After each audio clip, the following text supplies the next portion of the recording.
Black magic.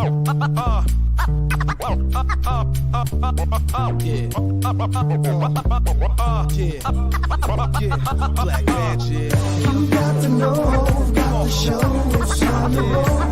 So just tell me what you want to hear. Tell me what you want, so just tell me what you want to hear.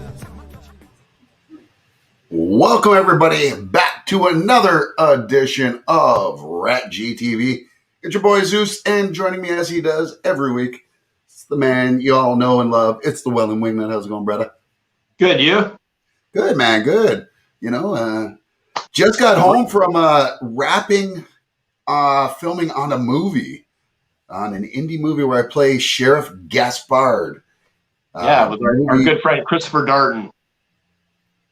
Great guy. He's producing the film. It is being directed by Seb Godin. Sorry about the smoke killing the green screen behind us there. I went old school, as you can't tell there. I don't know why it does that. Like, why does it only work when I'm sitting in front of the screen? That's weird. If someone can explain that to me, I took film class and I have no fucking clue. But yeah, the movie is called The Damnation of Dracula. They still have some more filming to do, but it was my last scene. I play kind of a douchebag, arrogant sheriff in town, and So no acting. No. It wasn't a big stretch for me at all. I didn't have to do much research at all. I just basically was myself. Yeah. I don't know. He's like, "Could you be smug?" I was like, "Could I be smug?" I was like, "Really?" I said to him smugly. Well, it sounds like it was a good week for you. It was definitely a good week for me, as my Bengals are atop the AFC North. You can't see you what I got your first win. Don't say it like that. Don't say it like that. Listen, you finally got to sniff the top after 3 games. And no, just kidding. How's it going? But you know what? I got to say, we have our first real test next week, and that will be the standard for the rest of the season. We are playing the Packers, so. Motherfucker. We played you the first game of the season. In a game you should have lost. Yeah. First real test, my ass. So welcome to the show, everybody. And a division rival to boot. I know. Like, could you have said at least Tampa Bay? No, because you're not playing the NFC North. That was bad. That was bad on my part. My bad. No, it's all right. We'll wait till we have to play. Well, we're playing. We get our first real test this year as well this week when we play Cleveland. That run game is fierce. It's not the same as saying that if I would have said the Steelers. I get it. Yeah, I know. And that win felt good in Pittsburgh. Right? They're looking rough this year. Let's be honest about that. Like this, it's time for Ben to go. Yeah, for sure. But let's also say this: Ben is the best option they have. Like, they don't have anybody else that can do that at all. I pretty soon I'm going to turn the green screen off, just because it's bothering me. But yeah, no, it's an exciting time, I'm sure, for you in the AFC. What, North? AFC North, yeah. AFC North, yeah. Yeah, well, hey, you know, I wish you luck, and I hope to see you for the rematch come February. Yeah, that's the only way we can play again until 3 years from now. Yeah, or Madden. Let me just say, I really love that. So on the PlayStation Store, obviously they're advertising the new Madden game like it's out to buy. Madden lets you do 10 hours free of gameplay. I saw that. Dude, like, yeah. I almost had to go knock over a store today just so I can go buy it. I'm just saying. Yeah. But then I live in Welland, so there wasn't any stores that would have that kind of money on them. It's true. This is true. Am I freezing up a little bit there on you guys? I had noticed. All right. Raiders take it all the way. Listen, Ronnie, let me say one thing. I've been saying this since Derek Carr's rookie year, and I had him on my fantasy league that year. Dude is legit. That guy might be the most accurate and most capable. Like, not most capable, but most accurate quarterback in the league. Had he not broken his leg that one year, I wouldn't have dropped him off my team because he's that fucking good. And then every He time he has comes back, he's one worth more crazy money arm, on me. that's for sure. Yeah. Hi, guys. I'm sober today. Can't stick around. I got the kids. Have a great show. Blumhouse rules, and Clanny is awesome. Catch you all next week. Luke, yeah, buddy. All the best. Hope you and your kids have a great one. And Clanny says hi. Can't go a show without saying a shout out to Blumhouse or to Clanny. But good to see you. Chad Golden says, go Bills. And Ronnie Corbo says, he is. Derek Carr. He's legit, yo. He is legit. Now, speaking of legit, this week we are talking about our favorite movies that were based off a television show. So if you've got one, drop it in the comments. We'll put it up there. We'll talk about it. Steve's got his top 5. I've got my top 5. Steve, you've also got your Steve's 5-second movie review. And what's the movie you got this week for the folks? So this one fits our category this week. I reviewed The Many Saints of Newark, a Sopranos story. This movie was highly anticipated. Of course, we all know the late James Gandolfini's son is playing young him. Only in about half the movie, though. And not an integral part of it, as we've discussed before the show. It's not doesn't really focus on him. So without giving too much spoilers, if you know anything about this movie, it basically focuses around Chris Molisanto's dad, who was Tony Soprano's nephew. Oh, okay. Yeah. I knew that. I so knew that because, as everyone knows, I'm a huge Sopranos fan. It's true. You were president of the fan club for a short time. I was. People called me Tony, and a lot of people called me Big Puss. I think that's a person, right? I don't think know they were that's saying a you good person pussy. to be. They might have been What's saying that? you pussy. They might have been calling you on. Oh. Well, that changes everything. So yeah, you'll have that for your 5-second movie review. We also have the news. I don't have a TikToker of the week this week.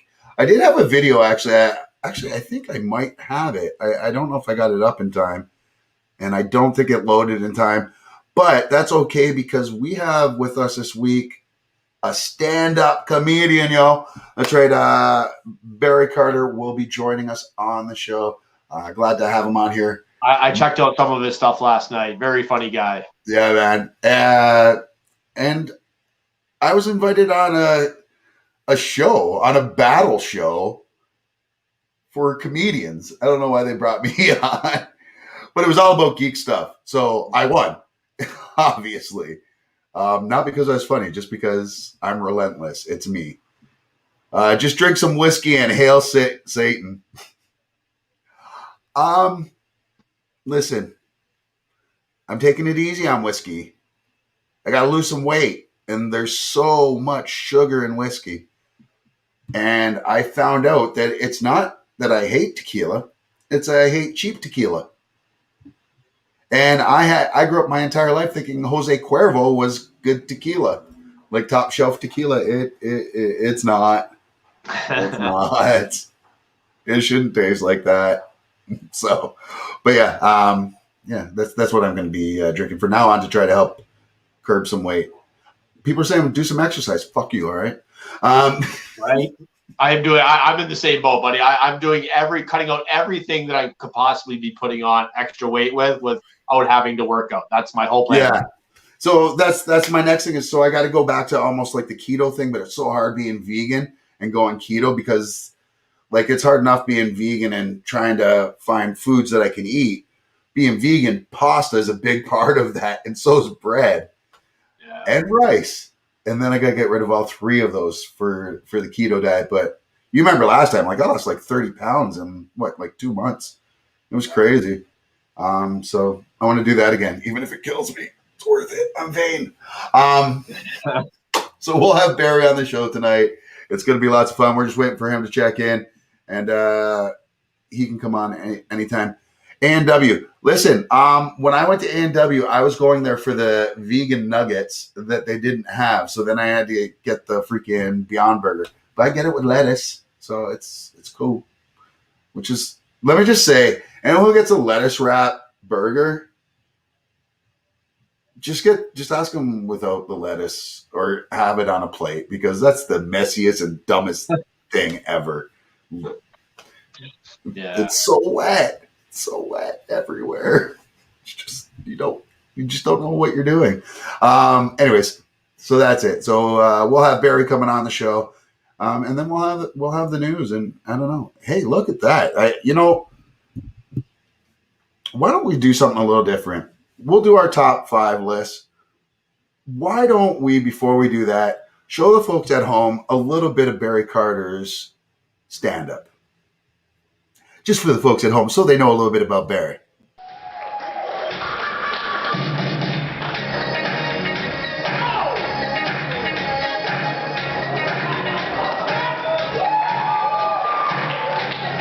How you guys doing?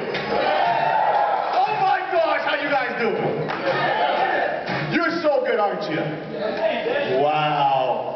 Well, I see you now. We're here for the Make-A-Wish Foundation because you guys are doing a whole good thing, raising money for the charity, right?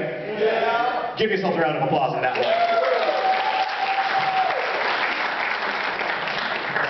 See, I got my own foundation going on. It's called Wear a Friggin' Belt. No, you know what I'm talking about. How many times you go on the bus and you see some dude walking up there and his pants are down here and he's got his belt around. He's had to do his penguin walk, kind of shuffling around. Oh, geez, the bus is coming. Hold on, baby, let me get my change. Where's my bus pass? Where's my bus pass? Get real with that. Wear a belt. Because no one wants to see what color your underwear are. Really? Or if you got skid marks. Oh, you've seen them. Trust me, you know you've seen them. We've all seen them, that's for sure. And we're seeing them right now. That's right. That's the very funny and coming right to the show right now. What's up, brother? What's up?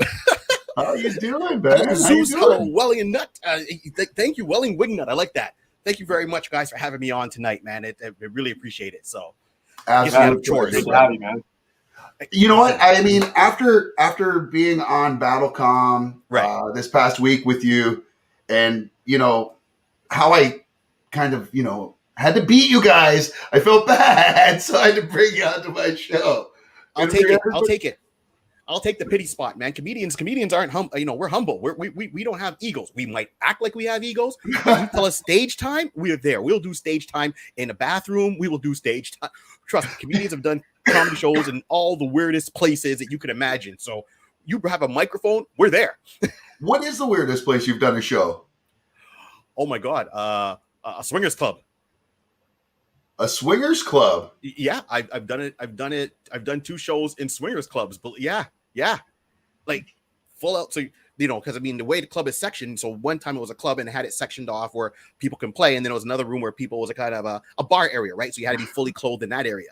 So we're doing the show, and we started, and we're having a good time, and people are there, they're laughing, and then people are curious of what's happening. So they're doing the business, and they walk over, and some of them have a towel around them, and they're kind of, oh, let me go and get dressed and change to come back. So they bust a nut, and then they bust a gut.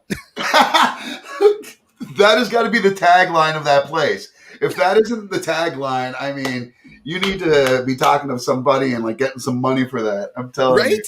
Right. Bust a nut and then go bust a gut. I love it.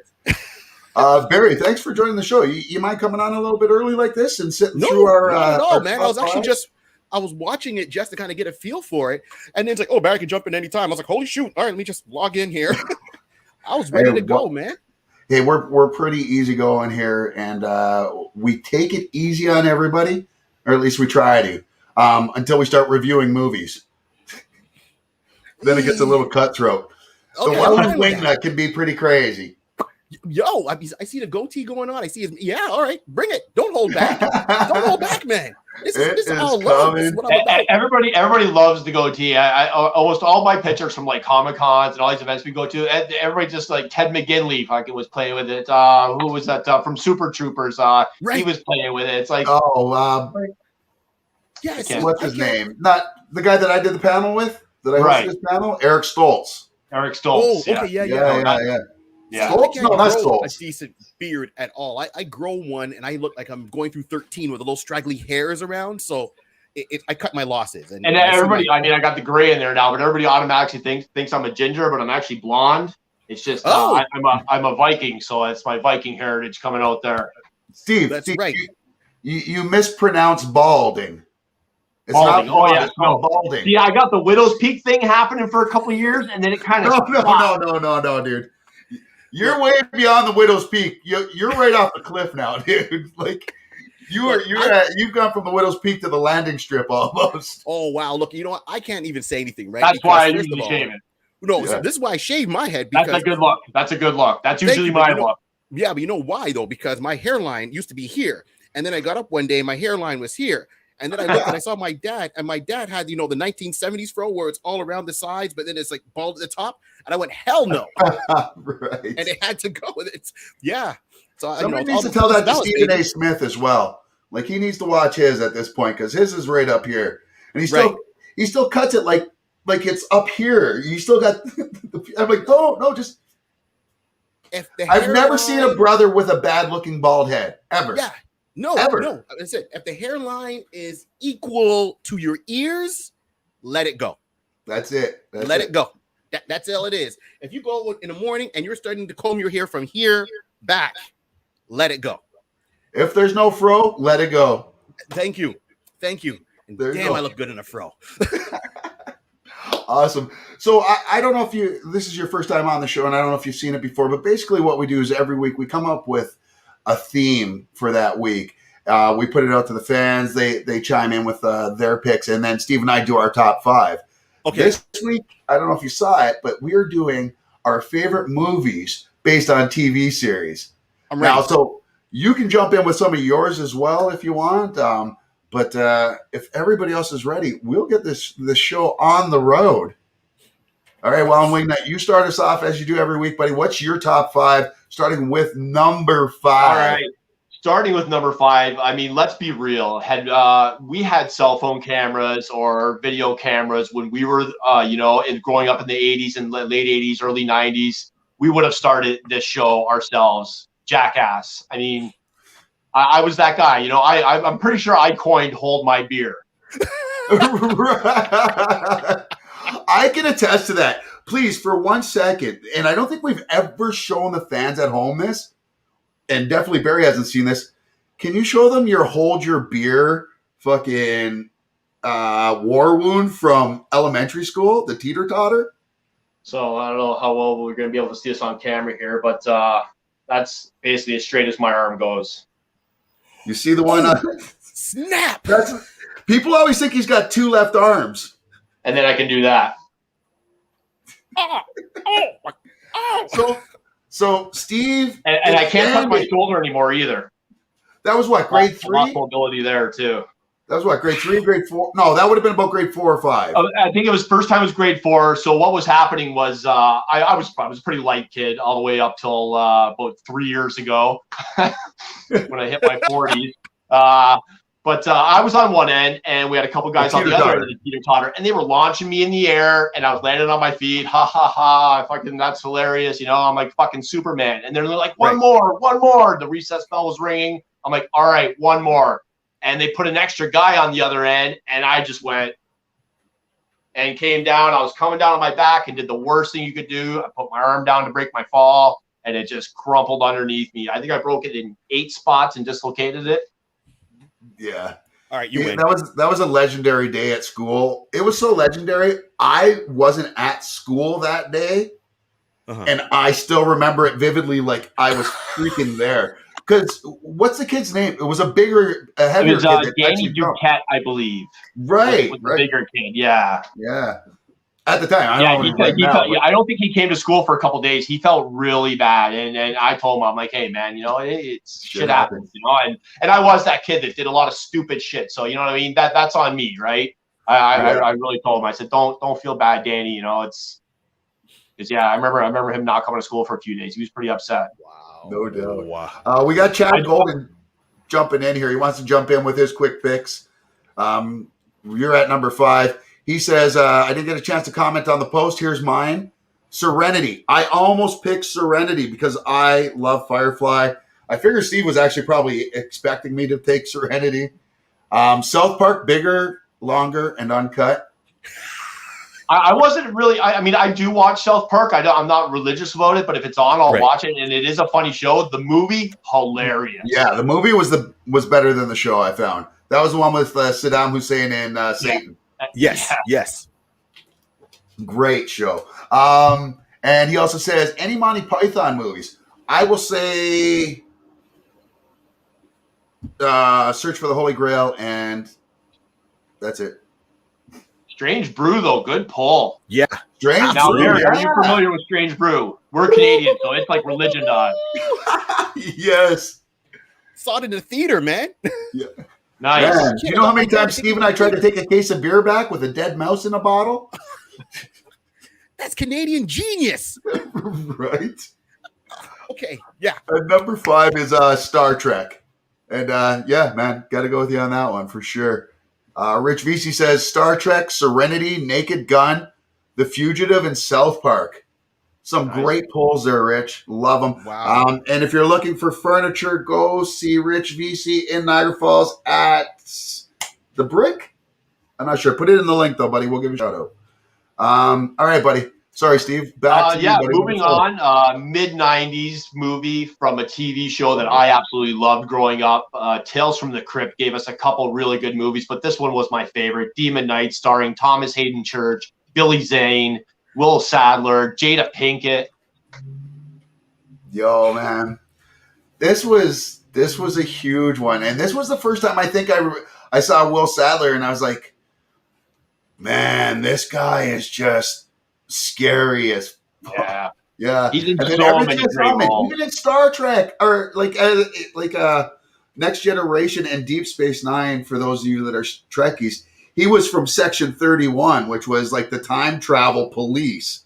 Like he was the original TVA before Loki. Before Van Damme?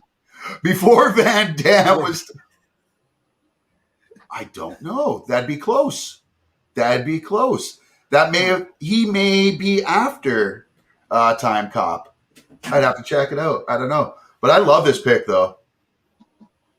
So I think Chad just mentioned my number 3 movie. Great movie. I love the TV show. I remember we used to skip school third period and go to my friend's house because we'd have lunch and then roll into third period, and we would play Risk and watch The Fugitive, the old black and white Fugitive.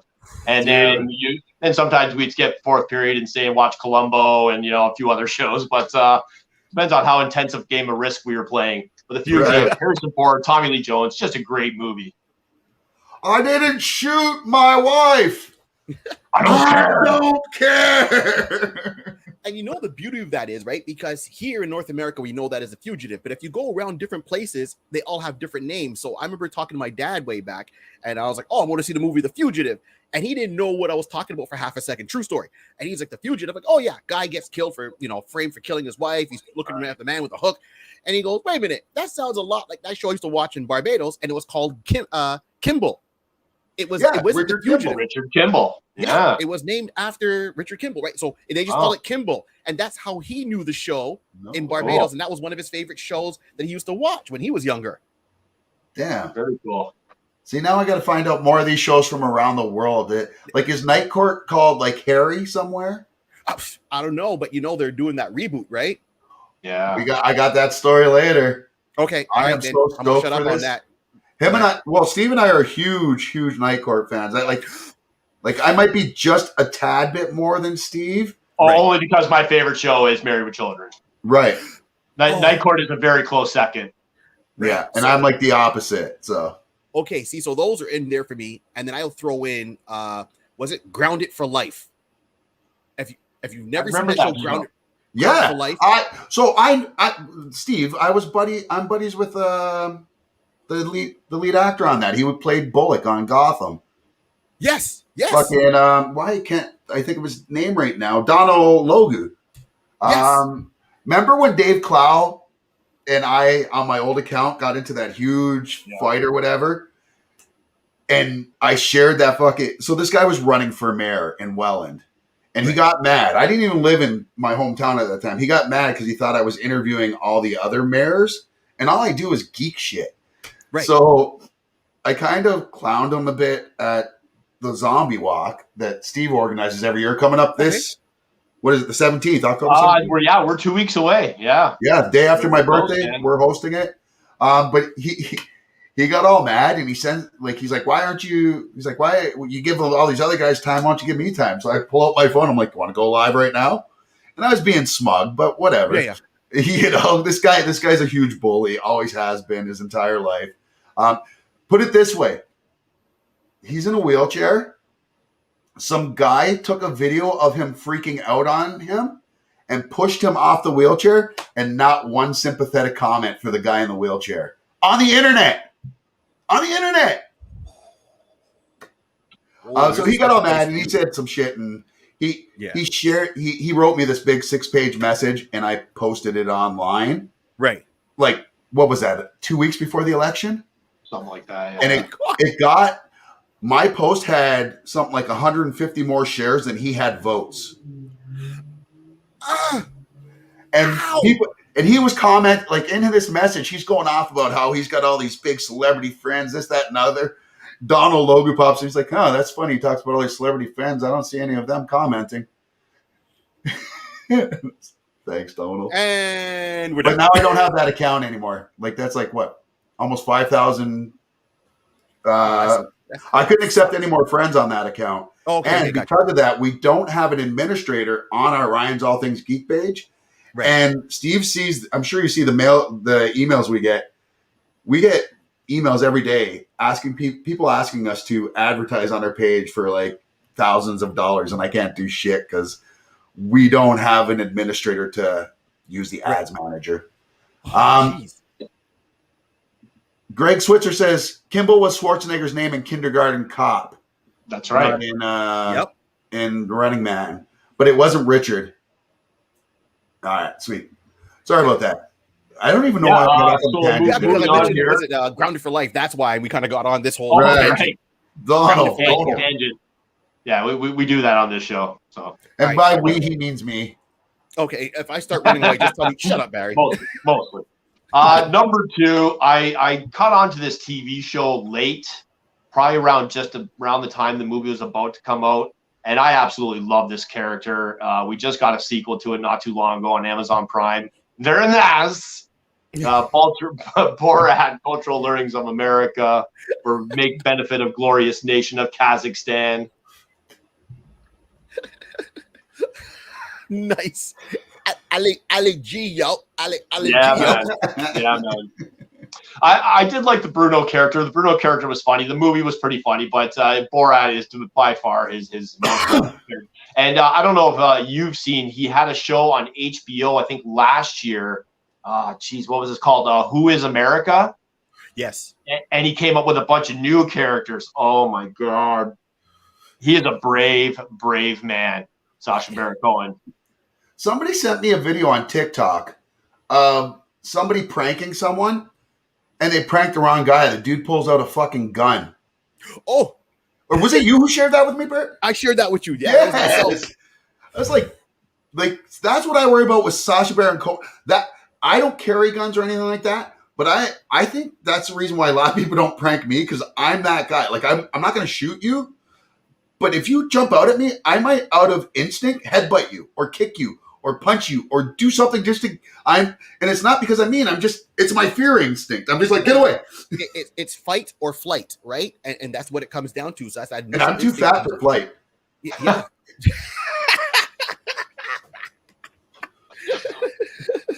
You know, we all have a Clubber Lang somewhere inside of us. Right. Love it, Clubber. I saw that and it was, I couldn't believe, and they had, bro, it's a joke, but it's a lot of these online prankers. that are doing this stuff. There was another guy called Tyrone, and he would just walk up, and it's like, "Hi, this is Tyrone, and I don't like smoking." And he would walk up and smack a smoke, man, a cigarette out of the guy's hand. That guy is a fucking hero. Because you hate smokers, Right? which is weird because you're a that guy. pothead. You smoke a lot of marijuana. I do. Like I do, but he's my hero. But that's what I'm saying. But this guy did it, and it's a prank.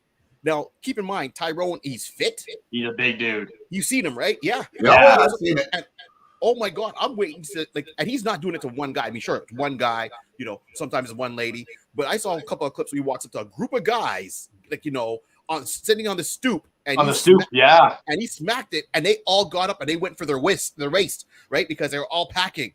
And the camera went down right away, and all you're yelling and screaming. Okay, wait. It's like they look like they were part of the Fresh Prince. You know when you watch the beginning of the Fresh Prince, and it's like a couple of guys up to no good. That was them.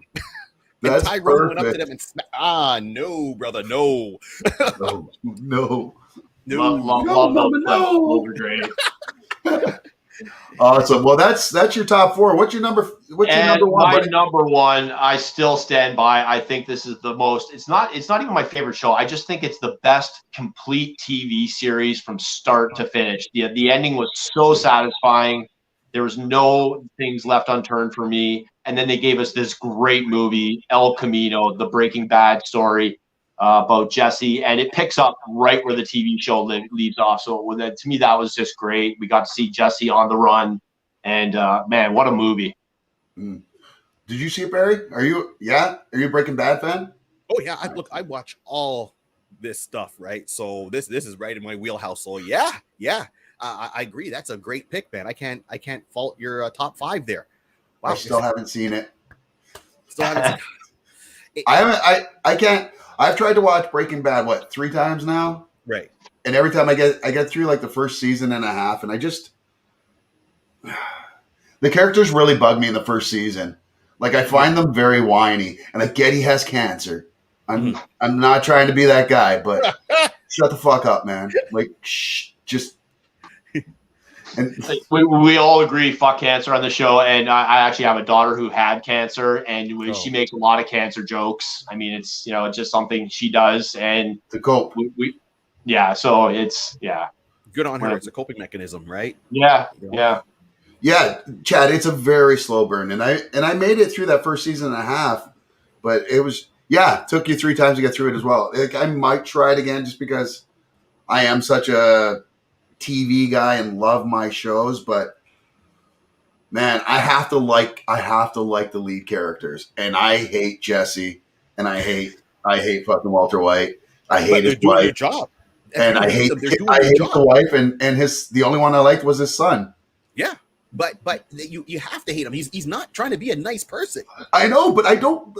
I see that's the person I am. I can't like a show about bad people. I can like a show about good people who do bad things. Right. But he's a bad fucking person, at least in that first year and a half.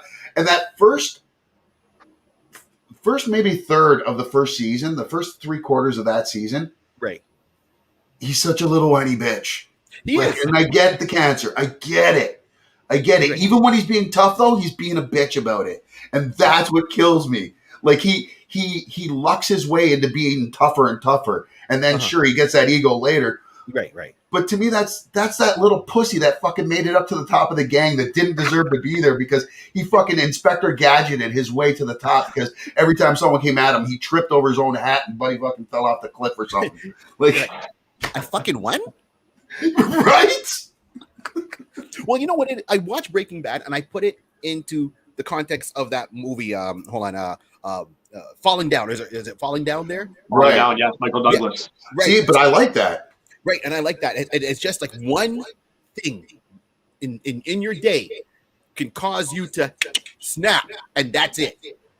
So I look at it and I kind of put those together in that same globe for me, right? In that wheel, and I say, okay. So sometimes when it gets a little bit weak, I'm like, well, there's more to it. They're trying to pace it out because they have seasons to get him from the oh my god, I got cancer to well, I had cancer and I had to do what I had to do. you know, Right. and he's like ducking cops and all that. Where the movie Walking Down only had, you know, an hour and a half, whatever the runtime was. I don't quote me on the runtime, but you know, they had to do it one and done. So they had to move the pace a little bit faster for it. So as a comment said, it's a slow burn. You get into it and you watch, and it picks up steam. You know what I mean? So yeah, you know, some of the stuff, and it's not even the main stars that get me; it's the co-stars. It's like I think was his brother-in-law, the one who used to be a cop. Yeah, I like that he's in everything. He's on Big Bang Theory. He was in that show, The Dome. Right. I love his. I mean, we got Better Call Saul from it, you know, which is another great show. I absolutely love Bob Odenkirk. I love Better Call Saul. I think it's probably one of the best written shows on television. To me, I would say it's one of the best spin-offs that are out there from a show, because usually when they do a spin-off from a show, it's like, okay, you're taking pieces away and you're hoping it's still going to work. And a lot of times it doesn't have that same impact. Better Call Saul. All right. You know, it's one of the few that have excelled. Yeah. Right. Like Mork and Mindy and Laverne and Shirley. Nanu. What? They all came from Happy Days. Yes. They all came from Happy Days. Yes. And then the next best one was Archie Bunker gave us the Jeffersons. I thought you were going to say Joni Loves Chachi. Oh, we can't. Joni Loves Chachi. Oh my God.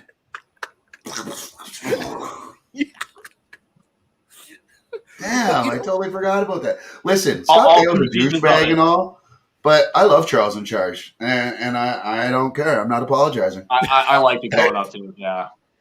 Charles in Charge was fucking dope, man. Of course. Look, I wasn't The Facts of Life. That was my show, man. I don't care what anyone has to say. Early George Clooney. Clooney, but every time Joe came on the screen, it was like, oh, hello. Same, right? Joe was where it was at on that show. I'm telling you, everyone was all about Blair. Yeah. I mean, No. Everyone Tootie was cool, but I mean, it was all about Joe. Joe. But I always thought that was just kind of like a Welland thing, because Joe's so Welland. Like, This is true. She would fit in. We like, are a totally. very blue collar town. It used to be an old steel town. Right. Yeah, man. And a lot of bikers here, and she was that biker type too. So she's Archie Bunker also gave us Maude. Wait, Maude was awesome. I thought Maude gave us Archie. Oh, wait a minute, hold up.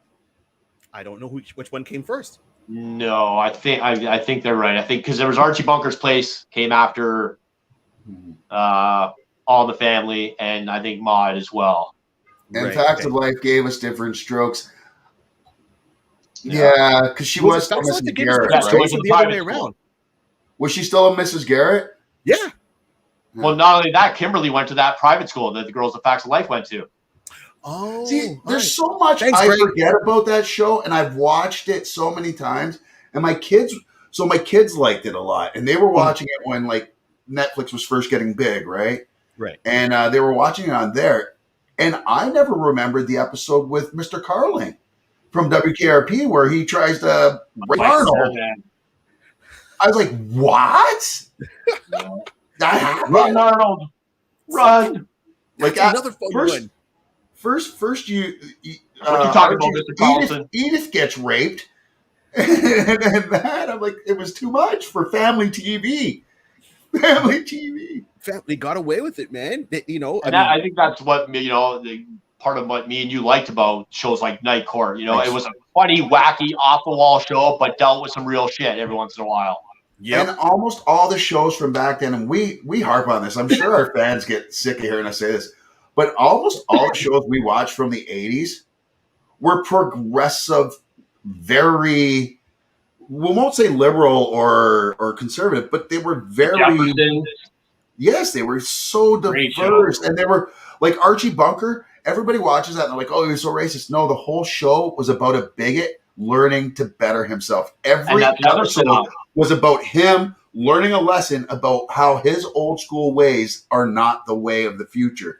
Yes. And it's funny that we're repeating that shit now. The people are all fucking up in their fucking heads and acting the same way Archie did. But at least Archie was willing to change. He was like, oh, yeah, all right. Well, I guess George isn't that bad. And I think those were the best episodes where you got Archie on one side and George on the other side. Because let's be real, as much as Archie was racist, so was George. Yes. So was George. Because Honky. I didn't even know what, I never heard that term before in my life until that So show. I started. And he I gets all- downloaded the CTV app on. You can get it here in Canada. It's a Canadian local Canadian station for us, and they have a bunch of old shows you can watch on there. And that's where I started binge watching the old Jefferson episodes. And every once in a while, I was just like, "Oh my god!" Like, Jesus. Well, doesn't Archie drop the N-bomb in one of the episodes with George? But Yeah. they recreated that a few years ago and did it live.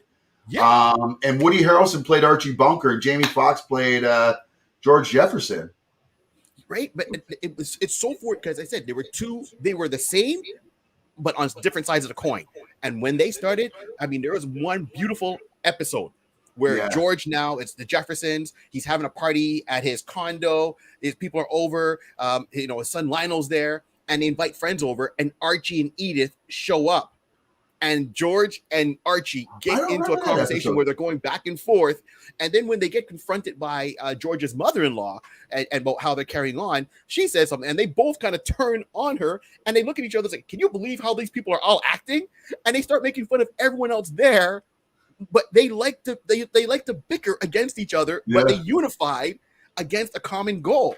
It's like, you have your view, I have mine, but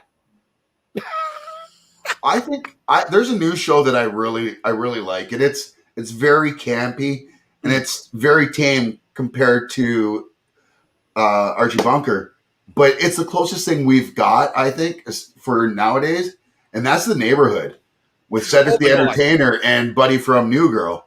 Yes, they reverse it though. They move a white family into a black neighborhood, and they are the whitest, cleanest, most wholesome family you could. And it's Cedric the Entertainer playing Cedric the Entertainer. And it's, oh my God, what's her name that plays his wife? But she was on Martin, on the Martin show. She was Tisha Campbell's best friend. Yes, that was always giving Martin shit. The neighbor's wife, because I know the neighbor's wife was from Two Broke Girls. Yes, the blonde. Right. Oh. Yeah, she's in it too. It's a great cast. I love the show. I think it's a lot of fun. Like, it's typical 8 o'clock at night, prime time, cable TV, family friendly. Yeah. But they tackle some stuff though, right? Because they have to. But they do it in a tasteful way. And that's the best thing. If you can sell it in a tasteful way, that you can go as far down the rabbit hole as possible.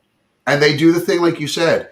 They show the bigotry on both sides. Yeah. But now Archie and George are best friends, basically, on this show. Yeah. But they had to grow to that. Yeah, and that was the really journey to see them grow to it. I don't think Steve liked that. He's like, no, man. They're on sideways. He's like, Wellandwingnut out. But yeah, well, hey, that's all right because it's a good time for me to get to my picks, I guess. Go. Let's look. All right, hit me up. Well, I'll jump in after. Steve, if you want, you can back out and come back in too. But while we do that.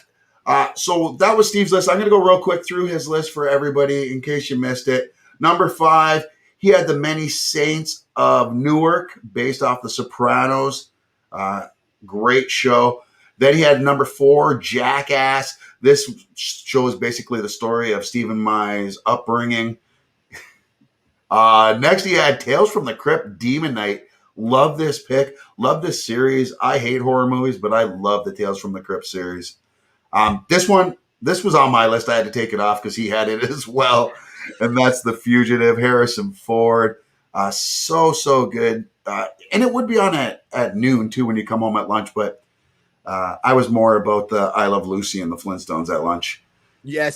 Then he has Borat, Cultural Learning of America. I don't know the whole title, so I'm not going to say that. And Steve's not back yet, so we're not getting it.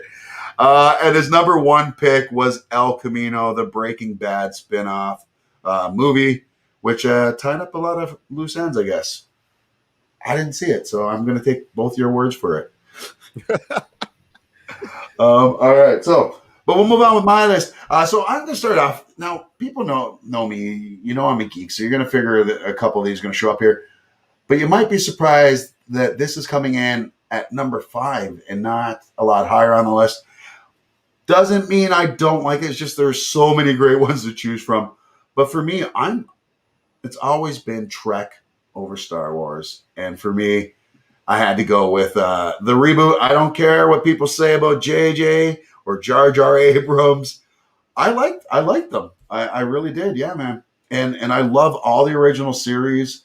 Except for it's funny I say I love all the original series, but I never liked the original series. Really?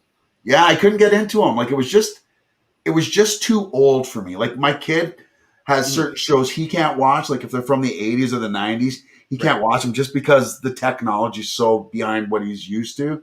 Right. And that's how I felt with that too. I'm just like, oh man, couldn't do it. And Kirk's over here We now. need to do more. Tribbles. Bones, Spock. We must. Look, I'm with you. Star Trek. I mean, and I like the original ones. I'm a huge fan of the original series when it came out, and I thought it was a lot of forward thinking on it. The technology. I'm a huge science fiction buff and nerd that way. So Right. I was all over that. It was cool to see a person of color on there. It was cool to see multiple races on there before it was a norm on TV. Right. And I know that they were on. The show got canceled. It got brought back, and then there was antics behind the scenes. Like William Shatner was a wild man. Oh yeah. And hated by almost everyone on that cast. Yeah, but he would do cool shit to me. Like he would film, say, "Okay, we're done filming for the week. I'm getting on my bike. I'm going riding." And they're like, "Well, Bill, we don't want you on a bike because you might hurt yourself." Okay, I'm not going to go on a bike. And he would take on his motorcycle, and he would show up back to set. Let's say they had a call time of 10 o'clock. He's coming in like 9:30, covered head to toe in dust, because he's been out riding his bike for the whole weekend. And keep in mind, no cell phones, no emails at this point, right? So how do you get through to him? You just say, you have to be here at this time, and you hope he shows up. Sure enough, he would show up half an hour. Just on time. Yeah, just on time, caked in dirt. He would walk in from his motorcycle and say, "Okay, clean me up. Let's go. Let's start shooting," and do what he has to do. So I get what you're saying, the original series. I love them all. The one that was hard for me was, out of all of them I've seen, was Deep Space Nine. Okay. The beginning of it, I found it a little bit when it got near the end of its run, it's when it really intensified for me, and a lot of the storylines came in. Can I give you my theory on that? Yeah, I've been saying this for a long time, and this only pertains to the 3 Star Treks from the 90s. Okay. So for the Next Generation, right, Star Trek Voyager, and Deep Right. Space Nine. Got it. I love them all. Mhm. But I think all of them had slow starts Yep. and all got better when the hair moment happened for them. So what I mean, Star Trek Next Generation, when does it really get good? Once Riker grows the beard and Worf grows long hair, Yes. right? True. Okay. Voyager, when does that get good? Janeway cuts her hair. Right? Okay. That yeah. was also the season 7 of 9 came on. Mhm. Coincidence? Maybe. But the hair thing was there. Deep Space Nine, like you said, the beginning was so rough. When does it get good? Cisco shaves his head and grows the goatee and goes back looking like Hawk from Spencer for Hire. Yes. Thank you. I don't know what it is about those 3 shows, but they all got better once a big hair change happened with one of the main cast members. Right. And and I wanted to like the show from the get-go because I remember that actor playing Hawk from Spencer for Hire, and he had his own spin-off. Right. And I thought he was the coolest guy. Like he'd walk in with his trench coat, had a BMW, he would show up at, "Hey Spence, what's going on?" I'm like, ooh, when Hawk showed up, it You was knew about to trouble. go down. Yeah, man. You paid attention. Yeah, And so because he was I a bad mother. Shut your mouth. Yeah. But that's what I liked about those shows, and I see what you're saying with the hair moment, and it does make sense because that's where my interest went up. And you're right, it ended off really nice. Yeah. I think the end of Voyager, I was happy with that, how they ended it. You know what I mean? Deep Space Nine, how they ended it, I was happy with that. Yeah. The Next Generation, I was happy how it ended and how it still parlays into everything going now, right, with Picard, and how his story's going. And I'm even a fan, and I know some people don't like it, but I'm a fan of Lower Decks. Oh my God, my kid hates Star Trek, loves Lower Decks. I just want to address Greg here. He says the Yeah. writing of the original Star Trek was incredible. The stories and the issues they tackled through sci-fi were great. The stories hold up, and with updated. No, I agree. What they tackled were great, and the way they pulled them off for the 60s, early 70s, Yep. whenever it was on. 60s. Yeah, it was good. Me watching Star Trek in the mid 90s and trying to watch the original series, even growing up in the 80s, it didn't relate to me at all. So no matter what they were doing, and they were trying to get the metaphor for racism with, we hate those people. Well, it's just the same people as you, but the other. Right. Great story. I get it, but no, it just didn't work for me. Trouble with Tribbles. That's all I see every time I see it. I see the Gorin fight every time. I just see really, really bad practical effects, and I just could, and bad acting. Like Will Shatner can do some good acting, and I've seen him do good acting, and I've even seen him doing good acting as Kirk. But in the original series, I didn't see it. I really didn't see it. I saw overacting a lot, and it just didn't do it for me. Yeah, he was better in was it Tech Wars? Tech Wars. I liked him in. Yeah, man. I even like. Well, no, I was gonna say even T.J. Hooker, but that was like his Nicolas Cage phase, where he's just like, "I'm going for it. I'm going for it." Yeah, and that opened up a whole lot of things, because on TV at the time we had what? T.J. Hooker and the Fall Guy. How great was the Fall Guy though? How does Fall Guy not get more love? You want to talk about a show that should get a fucking movie? That's one right there. I would pay to see a Fall Guy movie. The late Marky Post. Yeah, that's right. She was on that show too, and the other Heather. Yeah, that's why she only appeared in one episode of Night Court in season 2, because they were trying her out. They wanted her for the character, but she was still tied to Fall Guy, so she couldn't get out of it. And then it ended up being canceled. So season 3, we got Christine back. Right, that was a good show, though. I loved Fall Guy. So I don't know what happened. My phone got like super hot, and I don't know if it wasn't charging, but it like just completely died. I don't know what happened there. I don't know, but right now, like, we seem to be good now, though. We're charging. Let me see. Can I? Welcome back. Oh, I didn't want it to be. Oh, there we go. Oreo cookie. Sorry. I'm so sorry. I saw as soon as you came back. That's the first thing I saw. I'm like, oh shit. Well, welcome back, brother. I don't know if you missed it. My first movie there. We were still talking about it with Star Trek. And then we just went on a Star Trek tangent. You've heard my tangent about the hair stories, though. My phone had like a premonition. This was about to go off. The phone was like, and we're out. Yeah. Yeah, well. No. It is what it is. Anyways, let's move on to number 4. Number 4 coming at you. And way before That's What She Said. And way before, well, maybe not way before, I'd say in the era of Beavis and Butthead. These two were on late night. These two. They seem like stoners, but they're not stoners, you know. They seem like Canadian guys, but they were from Chicago. They like to play hockey. And you know what? They made us all fall in love with Bohemian Rhapsody again. And of course, I'm talking about Mike Myers, Dana Carvey, Wayne's World. And I'm talking Wayne's World 1. I'm not talking Wayne's World 2. No, Steve, you can pout all you want, but no, not happen. No. Ron Corbel says Airwolf. Did they make a movie about that? I think they did. Yeah. I did like Airwolf a bit as a TV show back then. Wayne's World, great pick. Yeah, man. Party Time, excellent. I mean, let's put it this way. The reason why this made my list is because the movie's so much better than the actual skit or any of the sketches they did on the show.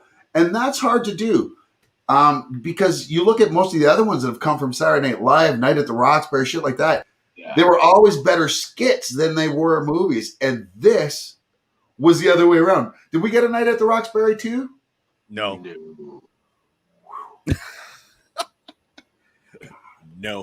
No. I'm just kidding. We really love you, Will Ferrell. Come on the show. And Chris Kattan. I mean, it's fucking Corky Romano, man. Monkey Bones. Like, fuck you. No. You get banned No. with Corey fucking I was just Feldman. gonna say you're gonna Feldman him. He's getting Feldman. He is in the Wow. corner with Corey Feldman. And Corey Feldman, I'm sorry, the only way Corey Feldman's getting on the show, he can apologize all he wants. I want money. I want fucking money. You wanted to charge us to interview you. I want fucking money. Really? We'll even Yeah. play your shitty single. I saw him and didn't see him. Like I went up to John Cena? No. Sorry. Feldman, right? He was where was it? It wasn't Hamilton. It was I went up to Comic-Con. Hamilton Comic-Con. We were there to interview him.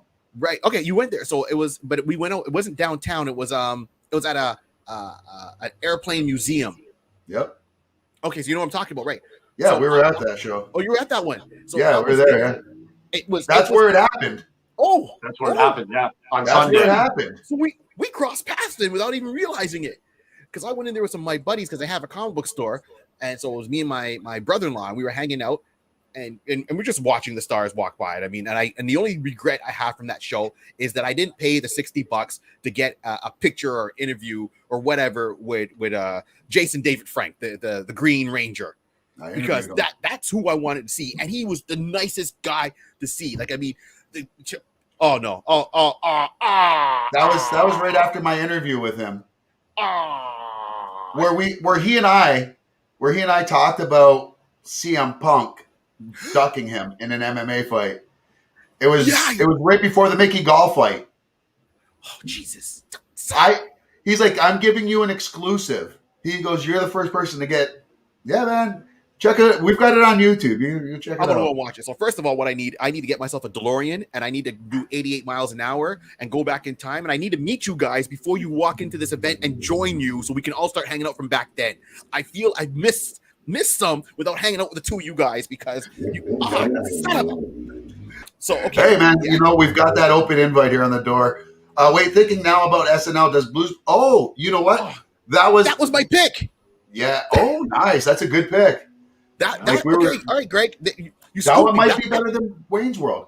I will say not for me, but I'll say popularity-wise, it might have been a bigger movie than because it got how many sequels? And I think a cartoon maybe. Blues 2000. Yeah, and it had like 3 sequels, but I mean, the first one is the one that really counts. Yeah. And Greg, good on you for it. But that was on my list as the movie. Wait, yeah. So Dirty Work though. Wait, that's not based on a sketch though from David Spade, is it? It's not one of his characters, was it?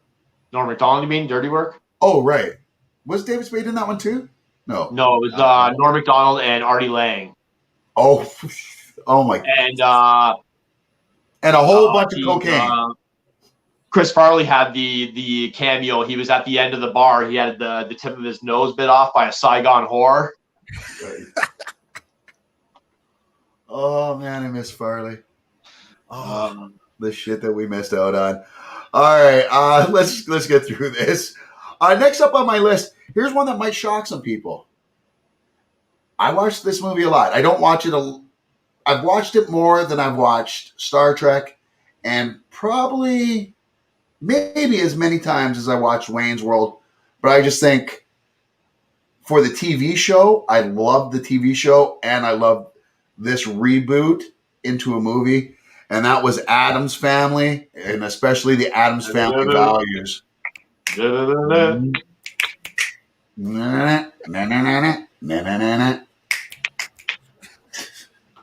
The white guy. Are you talking about the reboot with MC Hammer doing the Addams Family theme song? Right. Now, I haven't seen any of the cartoon movies that have come out recently, so I'm not saying those, but I'm talking Raul Julia. I forget her name. That's the mom, but Christina Ricci, Christopher Lloyd. I mean, Yeah. such You a can't go wrong huge with the cast. It cast. was just so good, man. It was a fun movie. The second one, not as much, but that first one was great. That cast guaranteed success. I mean, you put that group together. Here's the script. Here it is. There's no way that movie could have failed with the cast that was there at that time. Yeah, well said. I couldn't disagree at all. Greg says Blues Brothers was my dad's favorite movie. I actually got to take him to see Dan Aykroyd and James Belushi play at Casino Rama. That would have been cool. And Angelica Houston, thank you. Thank you. That was killing me. And then, and she's been in so many iconic roles. And what am I thinking? This movie and fucking Daddy Daycare. Such a dad. Such a dad. Steve, you laugh, but you've seen it too. Which? Daddy Daycare. Yeah, I saw the first one. There's a couple of them, right? There's a Grandpa Daycare or something like that. There is? And it's like Danny Trejo and I don't. Oh, it's bad. It's just bad. You know what's not bad is my number 2 on my list. Now here's an old school one. Now I didn't personally watch too many of the TV show because it was a little bit before my time, but I did get to watch it a bit with my grandfather, and that's the old Police Squad, Leslie Nielsen, and nothing better than the Naked Gun movies. I mean, Canadian classic right here in Leslie Nielsen at least. And in the second movie as well, they had Richard Goulet. So, we had the double Canadians. wow. I love those movies. I don't know if they could still do them. They could still do them, but I don't know if they could do them the same way because he did What have is it, some kind of bust? right, nice beaver. She's climbing up the ladder, walks down with a stuffed beaver.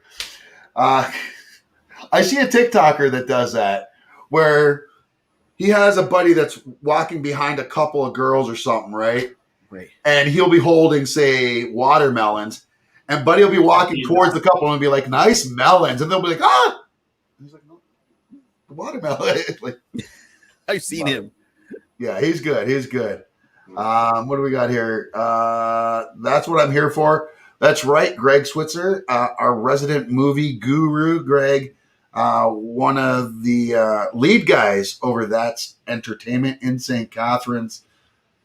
I want to say Ontario Street. I'm going to take a shot in the dark and say it is Ontario Street. Go check him out. Tell him that you heard from him over here. And he's the guy. If you need there's these apps that you can go on and you punch in this, you punch in that, and it tells you the perfect movie for you. Just ask Greg. Greg has seen it all. Greg is basically IMDb. Motherfucker, it's Lake Street. Steven, you agreed with me too. You sure? Yeah, Sure. are you sure that's where your store is? Did you I relocate? don't think so. I think we're I'm right going to dispute that for the moment.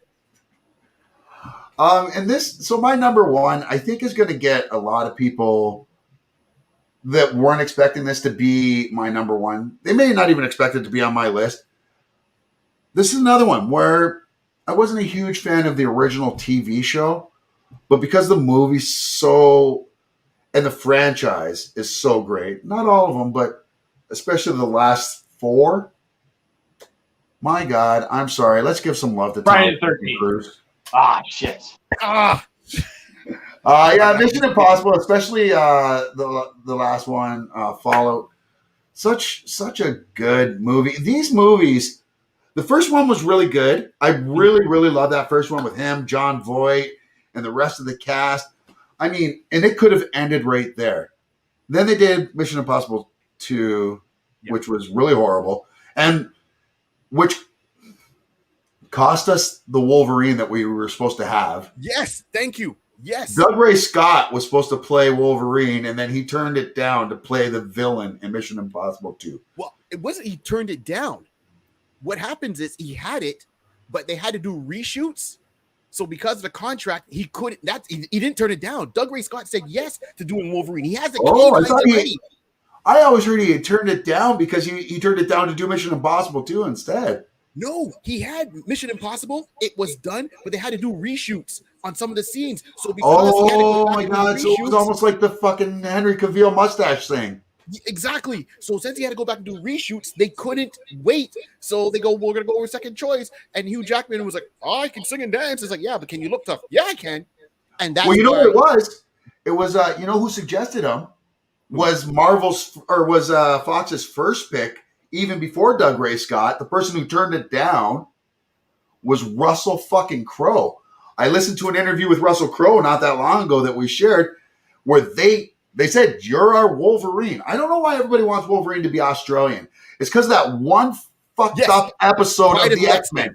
One fucked up episode where he had an Australian accent. In the 80s. It was one time.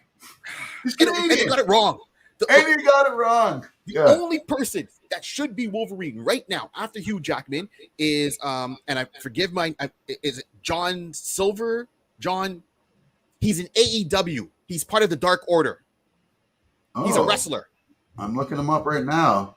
Yeah, he's the shortest guy in the Dark Order. He's short, he's stocky, he's got a beard. Oh, I can see. I see who you're talking about. I don't know that I like that pick just because I watch AEW and I don't think he can act. He's got a comedic style, but he gets serious at moments. And to me, if you give him the chance, he's got the physicality, he's got the physical look and ability of Wolverine. Wolverine's got to be short, stocky, and ready to fight. And this guy is representing that all the time. So here's my pick. Hear me out. All right. People don't like this pick at all. And I've only said this. I don't even know if Steve's heard this. But my pick for Wolverine is Taylor Lautner. Taylor Lautner. Yes. He's like 5'4". He can do berserker rage. And it's never been a stab. I am the most diehard Wolverine fan you're going to find out. My kid's name is Logan James. Damn. The James part was just an accident because I named him before the Wolverine Origins came out, before we found out his real name was James. Anyways, where was I just going with that? Taylor Lautner being the Taylor Lautner. So in the Wolverine Origins comic book, though, we find out that Wolverine's dad's not really his dad. It's the housekeeper next door, right? The groundskeeper. And this is the late 1800s, I want to say, that it happened. Yep. So this could have been a Native American dude that was tending their farm, kind of like not a slave, but, a worker. And fucking that's his dad. We've never established what fucking race he would be. So I'm all for making, and it makes sense for Northern Alberta as well, like that he would be Native American or Native Canadian. Like it's just, and Taylor Lautner is the only one that I can think of that's the right size, that's been in enough, and we know he can bulk up. I know he's put on a lot of weight lately, though. He's a martial artist. And he can do like all that parkour stuff and. Yeah, and he's a straight out martial artist. He's not trying to. He's not an actor that learned martial arts. He's a martial artist that acts. Exactly. So he can pull off those fight scenes. Look, when we do our podcast, the Iconis podcast, he was my second pick to play a young, like a Terry McGinnis if we had to do a Batman Beyond. Oh, right? Yeah. My first pick was Leo Howard. So Leo Howard, if you know him, he did a TV show with Disney called Kicking It, which was a martial arts TV show. Yeah, okay. He played young Snake Eyes in the original G.I. Joe movie. Okay. Where you see he's got two little moles on each cheek. And before Snake Eyes gets brought in, he fights a young Storm Shadow in the kitchen. So Taylor Lautner is a martial artist. And he also played a young Conan in Conan the Barbarian by Jason Momoa. Who did? The guy from Kicking It? Yeah. If you watch that whole scene where he's in the furs and you have Ron Perlman there and he goes, okay, everyone, you have to go on and do this task or whatever, and here's an egg. And he goes out by himself and then they get attacked by another tribe. Everyone runs back and he goes hardcore on these guys. He picks up a broken stick, stabs a guy in the foot, slits another one's throat, and he's smaller and younger than everybody, but he plays a young Conan. That scene alone, if you watch Leo Howard playing young Conan with Jason Momoa. Here's my fear, though. My fear is that Hugh Jackman already had his say on who his successor is, and I think Marvel already took him up on the offer. I think it's Taron Egerton. I think the decision was made years ago, right? And I think they're just waiting on when they're going to introduce the X-Men and how they're going to introduce them, because it's Marvel. It's 2021. They will not call it the X-Men. I'm sorry, folks, and I want it to be called the X-Men. Right? There's no way. It might be called X-Force. It might. Externals, but they're not going to call it X-Men. They won't. I don't know. They won't. I don't know. we'll see. But yeah, but getting back, your pick number one, Mission Impossible. Yeah. Oh, and can I go? And I want to piggyback just on your Marshall. And I'm sorry, Steve. No. Steve's like, I don't know what the fuck's going on here. Sorry. You talked about people that were martial artists that are also actors. My pick always from day one for Danny Rand for Iron Fist. I hope they actually pick him up because I've interviewed the stunt coordinator from Iron Fist, and I hope when they bring them back, I hope they bring the stunt coordinator as well. And I hope he says who I said because he liked my pick. Ryan fucking Felipe. Yes. Blonde hair, blue eye, 3rd degree black belt in Taekwondo. Watch him in Shooter. It's not Kung Fu, but oh my God, Shooter was so good. It was 10 times better than the TV show. I remember the movie. I'm sure I saw it. Shooter was it came out, it was on TNT or something like that. Yep, So it was hard to get here in Canada. But it was it was Mark Wahlberg produced it, but it's basically the same story, but extended out and they added some stuff to it. It was phenomenal. And it only got 3 seasons, I think. And that Russian dude, every time I see him in anything, I'm like, guy from Shooter, this guy's fantastic actor. Like he should be on more stuff. That was like when I watched Banshee and I found Tony Starr, who played Lucas Hobbs. And now he's playing Homelander on The Boys. And I'm like, finally. That's great casting. But man. I'm with you. That Ryan Philippe should be 100% Danny Rand. He really looks like Danny Rand. Yeah. It's like when they did the Ultimate cartoon and then they said, we want Nick Fury. We're going to make him Samuel L. Jackson. It was right there. All they did was copy, paste. Like, how could you, my only miss with that is they were setting it up and I hope they would have really officially done at least a segue into Daughters of the Dragon when they would have done the Danny Rand, Iron Fist cartoon, because you had Colleen, you had Monica, you had them both there. Daughters of the Dragon just that would have been more to show than Iron Fist. For sure. I agree. They were setting it up. I thought they were going to set up not the Defenders, but Marvel Knights is what I thought they were setting up. I was like, okay. I'm like, give us Blade, give us Elektra, and Elektra was fucking dope on there. Punisher they had was great. Like the only miss they had was Danny Rand, and Steve's like, what are we talking about? I can only think of Felipe and Way of the Gun. Cruel Intentions, Way of the Gun. Way of the Gun is a fucking dope movie. That's him and Benicio del Toro, right? Because I always mix that one up with the one that's Denzel and Mark Wahlberg, which was the same type of movie, basically. They came out around the same time. Anyways. Yeah, Ryan Felipe is a decent actor, and he's in that new show, Blue Skies, which I haven't seen yet. No, but I think he was... with Del Toro. Such a good movie. So good. Oh, man. And Del Toro's great, too. All right, so that was my top 5, even though we took a long way around all of it. Sorry, I'm a chatter. That's what happens. No, it's all good. That's what we expect here. It's nice for Ryan to get to release that kind of stuff every once in a while because he tries to talk to me about comics, and I was just like, what? I know. And I'm like, dude, you're on a geek show. Just read something aside from The Walking Dead. It's over. You need something new now. Like, I'll give you my X-Men. I will lend you my X-Men comics. See, and the X-Men movies are probably my favorite of all the superhero movies that have been made over the. Maybe Batman, I could throw in there as a close second, but X-Men overall, I probably really like those movies. But you don't have the attachment to them, though, right? Like the comics. No. So with me, I like the very first X-Men movie. I thought was really good because it gave me what I wanted to see, even though the characters were a little off. Yeah. X2. By far the best X-Men movie they've ever made. Mm-hmm. Everybody loves Logan. I was like, it was all right. It was all right. Kelsey Grammer's Beast. Oh, Kelsey Grammer's Beast. That is once again. That's right up there with Robert Downey Jr. casting as Iron Man. Copy paste. That's so who it good. is. You watch a cartoon, you hear him, and you're like, yeah, that's Kelsey Grammer. There's no copy paste. Beast isn't British. He's Connecticut. He's that well-spoken English. There's a word for that type of dialect from the States, but That's him. It's an American accent that Beast has. It's just he's well spoken, and well read. Spawn universe is so far so awesome. I haven't read Spawn in years.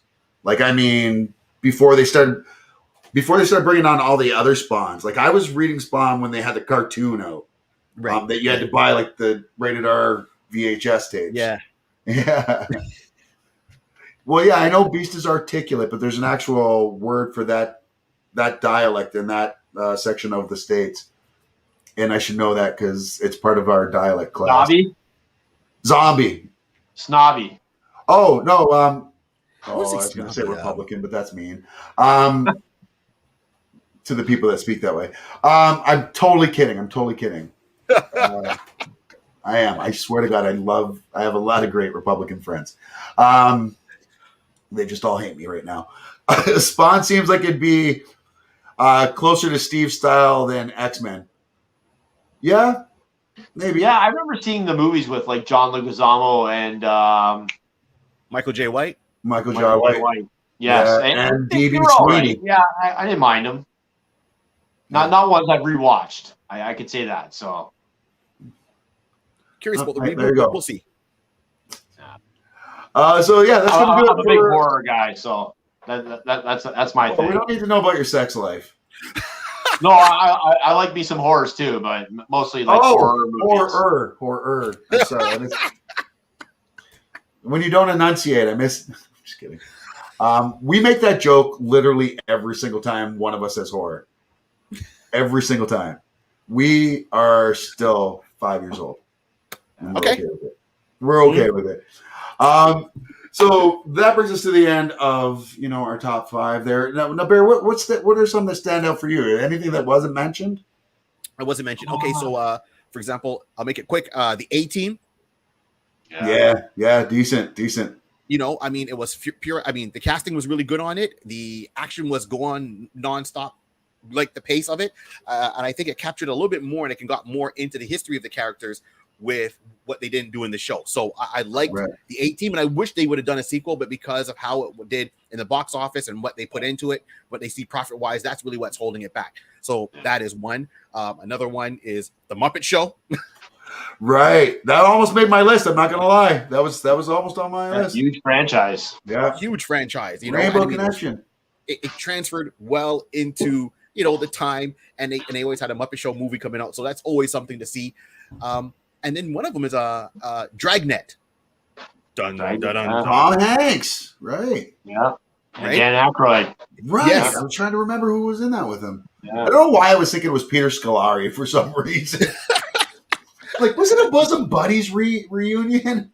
Oh my God. I think it was. That would be great. I'd be down for that. Wait, but how do you do the Bosom Buddies? Like, didn't we talk about that before? How would you do a Bosom Buddies nowadays? Even if they just did it for like Funny or Die or something like that. Right. I don't know. Yeah, I mean, I feel like there's a way to do it. Like, would they have to be like, well, they couldn't do transgender, right? Or cross-dressing? Because that's what they were already doing on the show. Yeah, basically. exactly. And how did nobody know, though? Like, Hey, look, come once on, again, man. Like, it was Mr. the 80s Roper. and it was TV, and I could still see Peter Scolari's 5 o'clock shadow. Hey, look, Mr. Roper thought that, Jack was on the other side, Yeah, living with two women. And that was, True. It was those tight pants, though. yeah. So Greg, that was super cool, Greg. Yeah, and then the other two that you mentioned, like one of my is Mission Impossible, a huge fan, and Ghost Protocol is like my favorite out of that whole series, and I like the subplot that they had going between all the movies that's leading up to the Syndicate. So that's what I and Rogue Nation. So, and I'm looking to see the new one, and then the other one that you mentioned was Blues Brothers. At the time and up to now, still has the biggest and best car chase scene to date. Which part of that was filmed around here. Yeah. Really? Nah. Do they have the mall up there? I got to go to that mall. Well, it wasn't the Seaway Mall, I don't think. No, I think it was the car chase scene that was filmed around here, somewhere out in like the Cooks Mills, Fenwick, So somewhere out Okay. there. Port Robinson or Thorold, probably. Yeah, something like that. Yeah. Sick. Out in our sticks of our sticks here. We live in the sticks, but we have sticks in our sticks. Right. It's like we're rural, but then there's rural. I refer to myself as an urban redneck. See, I have I one joke refer to with them that rednecks, way too. and I love them. But yeah, that was really my top 5 that I was going with there. So that's what stands up for me. I mean, still that Nice. car chase scene. No matter what I'm doing, even if I didn't start the whole movie and I see it and it's before the car chase, I'm watching till the car chase. I have a new favorite car chase scene, and I think it's hard to beat. Okay. I think the best car chase scene I've ever seen in a movie is in Extraction. The Chris Hemsworth one. That final, like that whole action sequence from the apartment to the cars, and the way they film some of that is all like, it's not all one shot, but it's basically maybe 3 shots they take and all that. And I've Well, I watched. think I forgot about that one last week or maybe the week before. That was going to be one of my stories. They just wrapped filming on the sequel to that. So Yeah, that's true. I'm excited for that, which means people were either you thought Chris Hemsworth died or you thought he survived. I was always on the he survived because we fucking see him. Spoiler alert if you haven't seen it, but it's too late. I just told you. That's what we do here. Darth Vader's Luke Skywalker's father. True. Oh, and Kylo Ren kills Han Solo. Oh, and it's a dude the entire time in the crying game. What? And Bruce Willis is the dead person that Haley Joel Osment is seeing. Bruce wasn't dead. What are you talking about? Bruce Willis is dead. He's the ghost in that movie. I'm sorry. I'm joking. And on the latest episode of What If? No, I'm kidding. Really? Wow. Before we get to, we got to get to Steve's movie, 5-second movie review, and we also have to get to the news. But before we get to all that, we do need to take some time out to thank our sponsors, the way we keep our lights on here. And we couldn't do any of that without the folks right over Steve's shoulder right there. And that is Tony over at DocNet. That's right, docnet.ca, folks. If you are anywhere in Canada and you're looking to save some money on your internet or home phone bill, do yourself a solid. Go over to docnet.ca. Check out their prices there. Tell them RatG TV sent you. And I'm telling you, good, cheap prices. And look at this. Look at the stream that's going on right now. Got a live stream going here. I got 3 people on this stream. I'm watching Die Hard 2 in the background right now. My kid's in the other room playing Fortnite or Call of Duty. I'm not sure which one, but I'm just saying there's a lot of bandwidth being used right now, and we're still coming at you hard and strong. That's what she said. But yeah, for real. That's all at DocNet. DocNet.ca, connecting your home to the world. And if somebody else has that slogan, I'm sorry. Don't sue me. I didn't know. Get in line. Get in line. Really. Take a number. I mean, but yeah, so that's gonna do it for that. But it is time for Steve's good old 5-second movie review. And Barry, this is your first time for this, so I just hope you know we go all out and spare no expenses on our segment kind of tags at the beginning of each segment. So if you're ready, Barry, it is time for Steve's 5-second movie review by Steve. Yeah. Jazz hands. Ooh.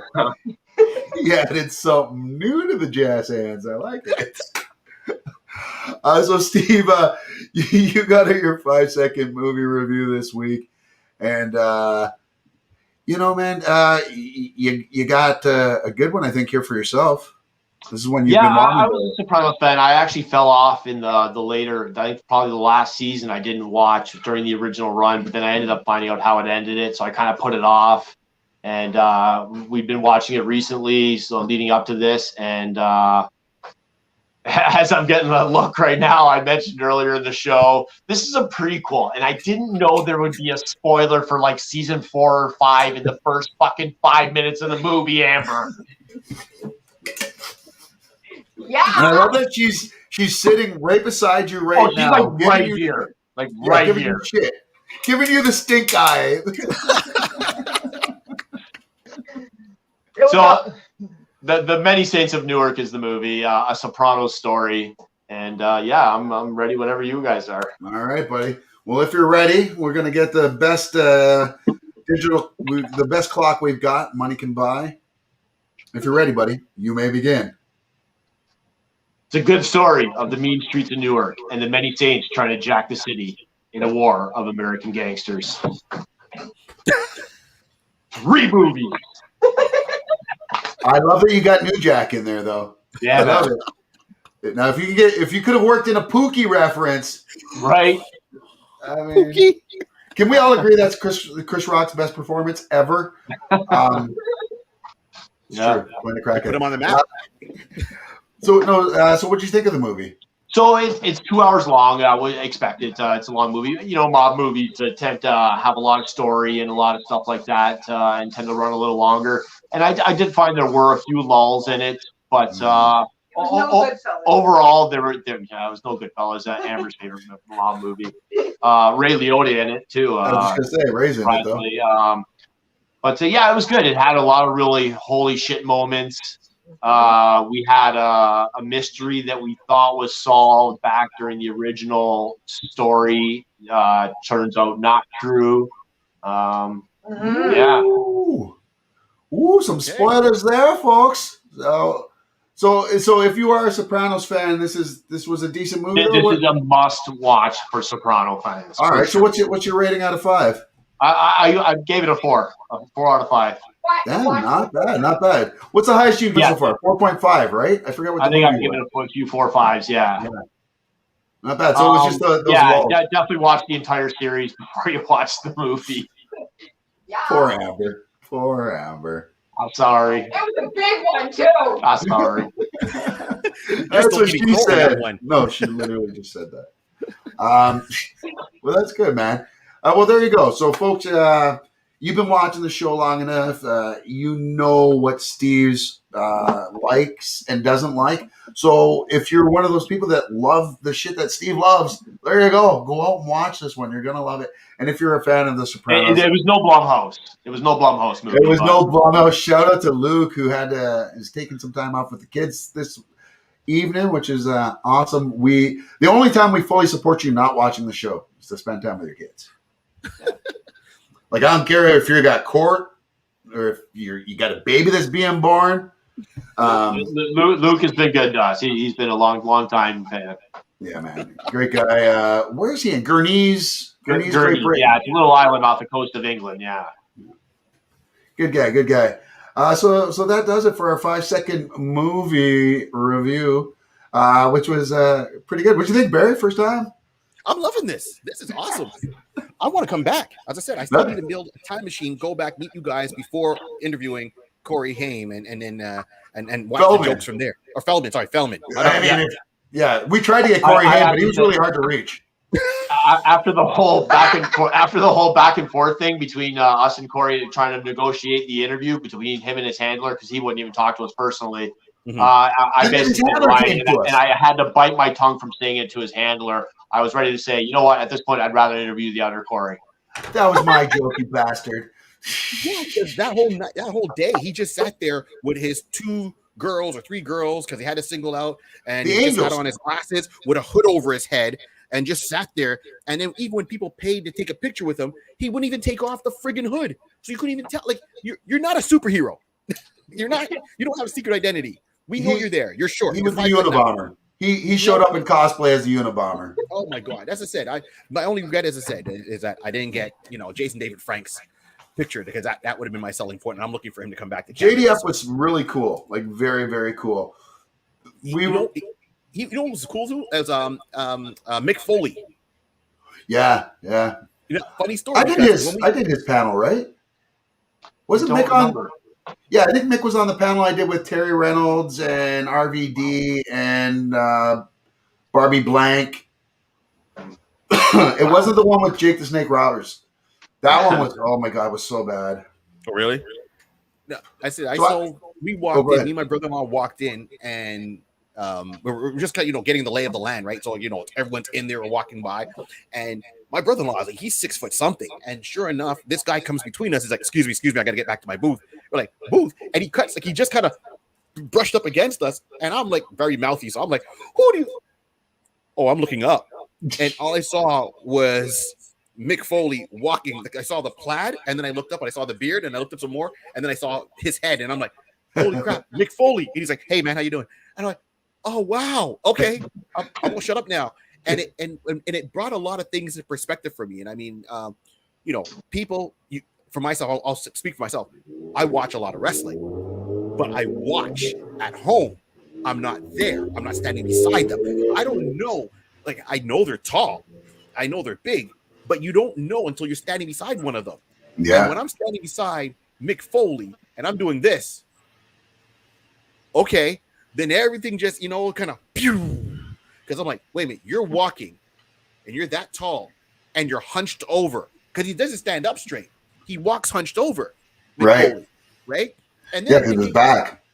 Exactly. And then I'm thinking, okay, I'm going back to a match where it was, the Rock and Sock connection. How tall is the Rock? Holy fuck, he's a mountain of man meat. Yeah, The Rock's like 6'4", something like that. Right. Like, he's but a when tall you see man him in too. the ring, I'm not sure if Foley's taller than The Rock or not, because when he's in the ring, they're both the same height. But Foley's, you never see him stand up fully Punched. straight. Exactly. And then it puts in Triple H. And I'm like, holy, okay. All right, man. Sorry, didn't mean to be your way. You do you. I'm going to back up and watch the plaid go by. Just so you know, you'll be fine when you meet RVD. You'll be looking down. I figured as much. He's just going to stand there. Rub Yeah. that damn. Okay. Just have one of these with you, and you're fine. Yeah, exactly.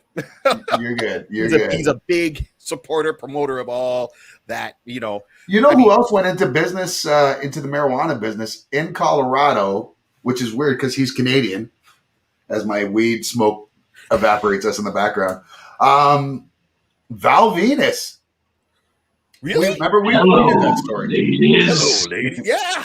Hello, ladies. Hello, ladies. We all have to do it, right? Because that's the thing you do when you say That Val was so Venus. cool. Come on, man. That was my heyday of watching when yeah. WWE was it for me, man. It's, the Val Venus. Now it's hard to watch. I still watch, but it's hard to watch. What do you It's mean so now? hard Are you to talking? watch. Like AEW is cool, but I have a hard time watching AEW just because I watch WWE and there's so much WWE, and then by the time AEW comes on, I'm like, I'm all wrestled out. And then I do play-by-play every Sunday for it. So Yeah, but see, WWE for the longest time, I feel that they stretch it out. Okay, it's like, here's WWE Monday Night Raw, and so-and-so's coming to the ring, and he's going to talk for about half an hour before we get a match. And AEW, CM Punk walks out. He's loving the attention of being back, and he's just being authentic. He's not playing a character. He's really being a kid in a candy store. Like, holy freak, I'm back. I'm enjoying this. This is great. Okay, you guys have a good time. And he walks out. First match. Okay, I get a first match within a couple of minutes at AEW, but in WWE, I don't get a first match until like half an hour into the program. yeah. It's like I used to watch WWE, WWF. I would get, first half an hour, I would get at least a match and another one starting. Okay, great. Now I get The one. first 15 minutes is always a promo. But it's too A long. promo that brings you to the commercial, you come back, and then it's maybe wrestling or another promo. Yeah. Exactly. Where AEW, it's short, sweet, get right into it. They tell the story in the ring. They tell the story a little bit before, after, move on, sweep on next, right? And we don't need 15 minutes for you to set up the storyline. We know from last week when you took half an hour to set up the storyline and half an hour before that. So this is why I'm more of a fan of AEW right now, and when it came out, and I'm liking what's going on. I'm not saying I love everything, but let me tell you, I will dedicate my time to AEW, watch it beginning to end, and feel that's 2 hours well spent, as opposed to sit there and watch 3 hours of Raw and 2 hours of SmackDown. And I know I'm going to get 3 matches where AEW is going to give me match on top of match, bring in surprise people. Well, you know what I've been doing now is I watch it later on the replay, and I fast forward through everything. Like even a lot of the matches, I fast, like I'll watch the beginning of the match and then I'll fast forward to like the last minute of it. Like if I know it's going to be like if you know it's like the main event or right. You know, it's one of those filler matches where it's going to be a 20-minute match that should have been a 3-minute match. Yeah, exactly. then I know I'm like, oh, and it's always like, okay, so we're gonna highlight a tag team of fucking 4 unknowns. Right. Or right. 4 people that people don't even like, and they're going to get the most time this week, which No, is, yeah, I don't it know. blows my mind. And I like the fact, okay, there's some of the wrestlers that are unknown to me because they're wrestling over in New Japan and you know, and they're in different leagues that are coming up in AEW, you know? And Have I fun, like, Amber. hey, This and is I like, us time. it's US time. Oh no, she's a big fan of This Is Us. Oh, She used to make fun of me because when it first came out, I was watching it. Like I haven't watched it since the 3rd season, I think. right. But I'm a crier. Like I'm that guy. Like Okay. not so much in real life, but like if I'm watching something, I'm like, oh. And This Is Us got me, and I have no shame, so I'm telling everybody Right, that feels. she watches the first episode, and she makes a point to interrupt our show to come on to make fun of me. She's like, I don't see Bob. Steve messages me like a day later. She's like 3 episodes in and bawling her eyes out every episode. I fucking love it. He's like, gotcha. You doing the one in the falls October 30th? We just found out. Yes, we will be there, but they're not having. We don't know for sure yet about whether there'll be panels or not. We weren't even going to be there as media. We were just going to go as fans and just help support our friends, really. But just last week, they added to the capacity laws in Ontario. So, like, we're good to go. Like, one of the organizers, I actually saw him when we were at Venom, Let There Be Carnage. And he's like, oh, by the way, you're good to go. And I was like, oh, sweet. Right on. All right. Saved you an email. Yeah, right. So, yes, Ron. That's the long answer. We will be at Comic-Con in the falls. You know what, though? Both Frightmare and FanFest. Yes. We will be at both. Yeah, and I'll be at both. Mostly the Frightmare. I'm just going to be there because WrestleLusion for CWF, their big WrestleMania event that they do every year where they bring in usually some big talent from, TNA or wherever. We had Tessa Blanchard and Cowboy, the drinker. He came in the one year too. Anyways, this year we have Rhino coming. Rhino's going to be there, as well as Rene Dupree will be there, former WWE superstar, and TNA Impact female wrestler Jordan Grace will be there as well. So we're gonna have a good one. We've got Cody Deaners, our champ right now, who's also from TNA Impact. It's going to be a big show. That's going to be on the 30th, I believe. I don't know, one of the same nights of Frightmare at the same place. How can a brother get tickets? I know a guy. All right. I know a guy. But yeah, that's my whole take on the AEW and why I'm kind of feeling that right now. And I like what I'm seeing, the storytelling. My one moment I was telling my brother-in-law the other day is I'm hoping for one person, even if he shows up just for one night, right? Ric Flair. Even after the Dark Side episode, Ric Flair. Okay, wow. Look, Ric Flair has admitted he's done a lot of craziness.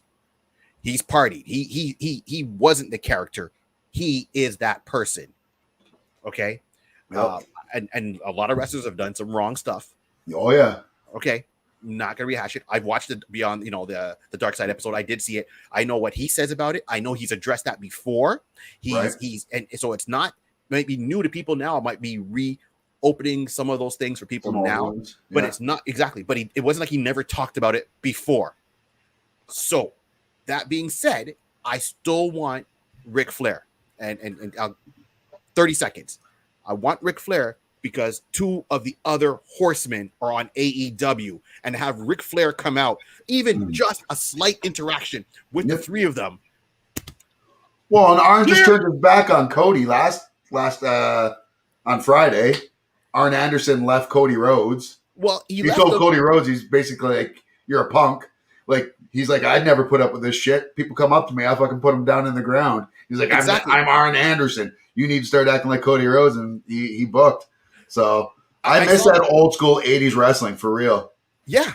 And I think 24 jump. Oh, hey, Fresh News 24/7. So good. I love it. Apparently, USA Network and Fox both have said today they want Ric Flair on their networks. Of course, because he's a free agent. Well, and Fox owns, like, they're in charge of Friday Night SmackDown. Yeah, but he's free. His contract is done with WWE. And Yeah, right he now, asked for that release, I think. Exactly. And right now, he's showing up on other matches where Alberto Del Rio has gone down to Mexico. And the connection there is because that guy is dating Charlotte. No. They weren't dating? Not Alberto Del Rio. Not Alberto Del Rio. Sorry, I'm getting names mixed up. Alberto Del Rio was the one that was AEW, dating Paige. You're talking about Incrolobio. Andre, oh my God. Oh, yeah. Andrade. Yes.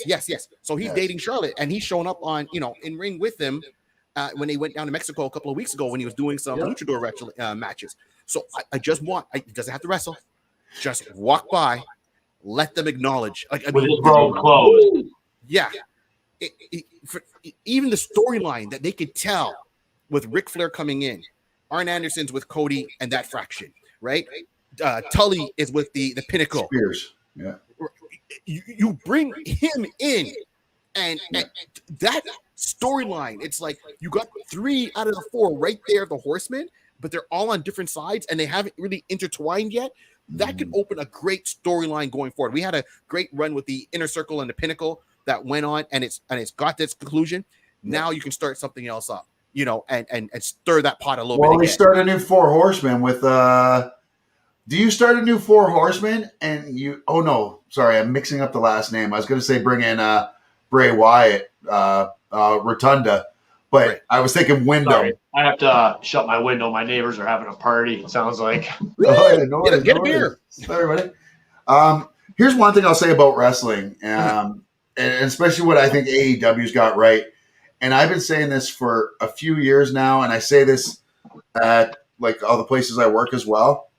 I think the one thing that pro wrestling's been missing and that we see in AEW now, factions. Yes. The Heenan family, the Mr. Fuji Foundation, the Hart Foundation, Jimmy Hart's Foundation, Captain Bobby Lou Heenan's Albano, Freddie, Yeah.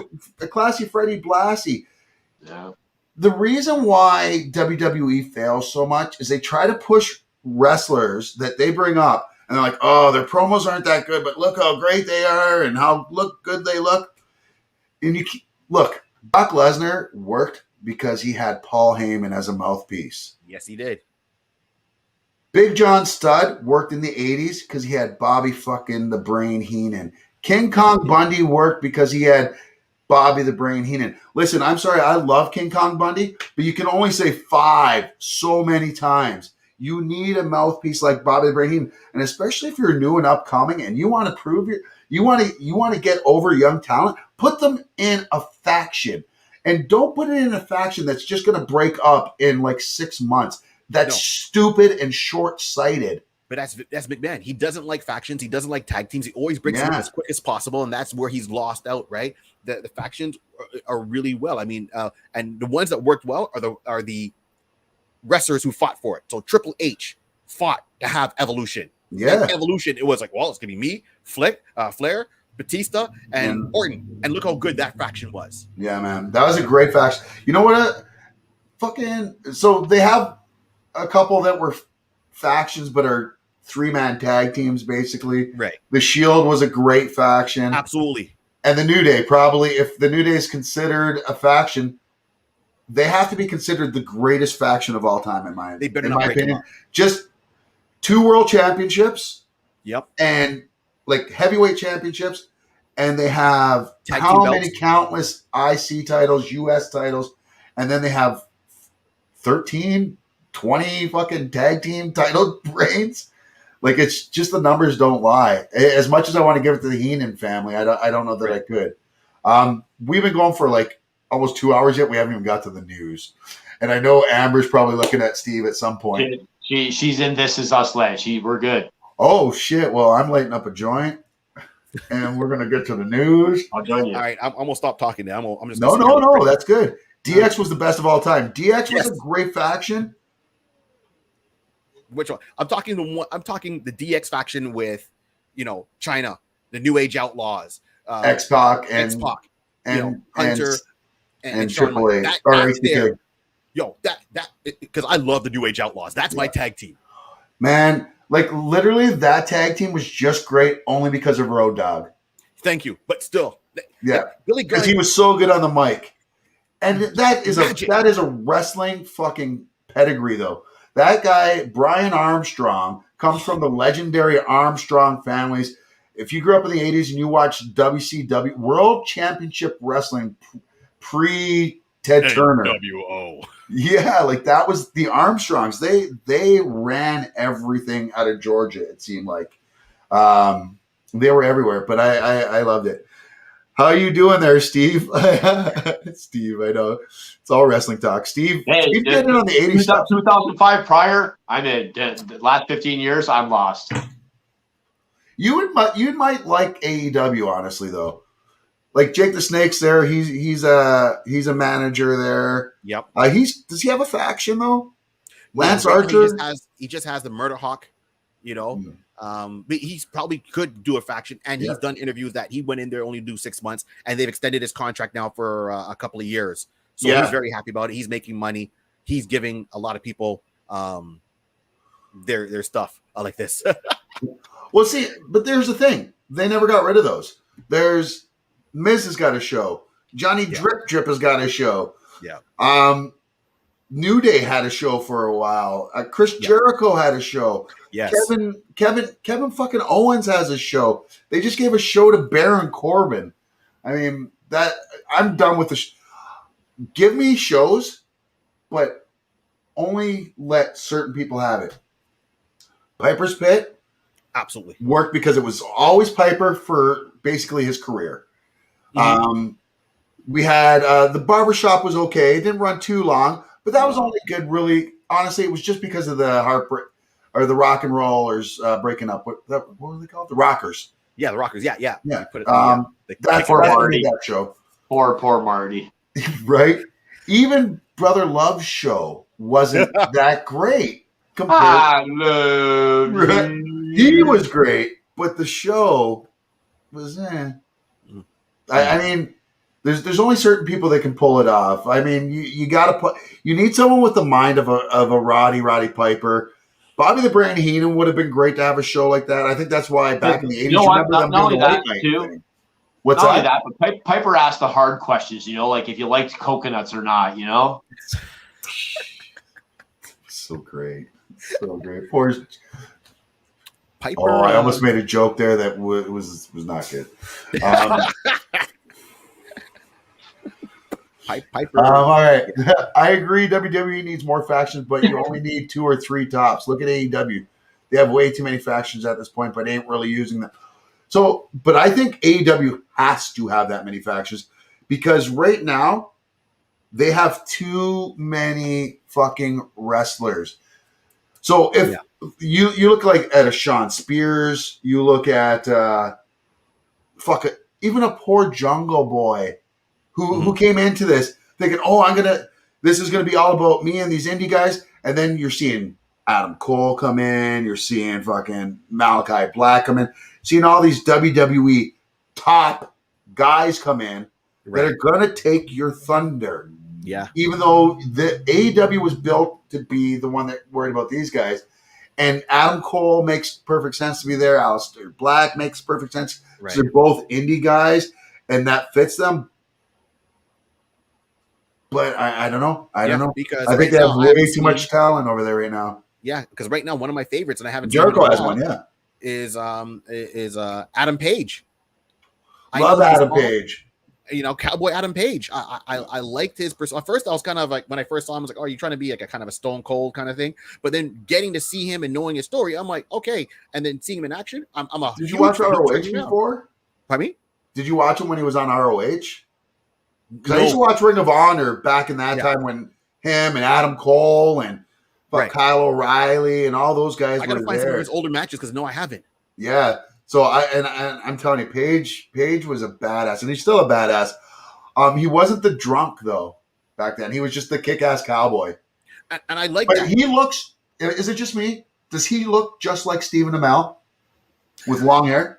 Like Yes. every time I'm like, dude, why are you not body doubling fucking Stephen Amell in that show? Fucking Heels, which is the best wrestling on TV right now. Yep. See how we get off track? Just Sorry. like that. No. Not me. You know what? Let's just do it this way. Let's just make a clean break with it, and let's get into the news.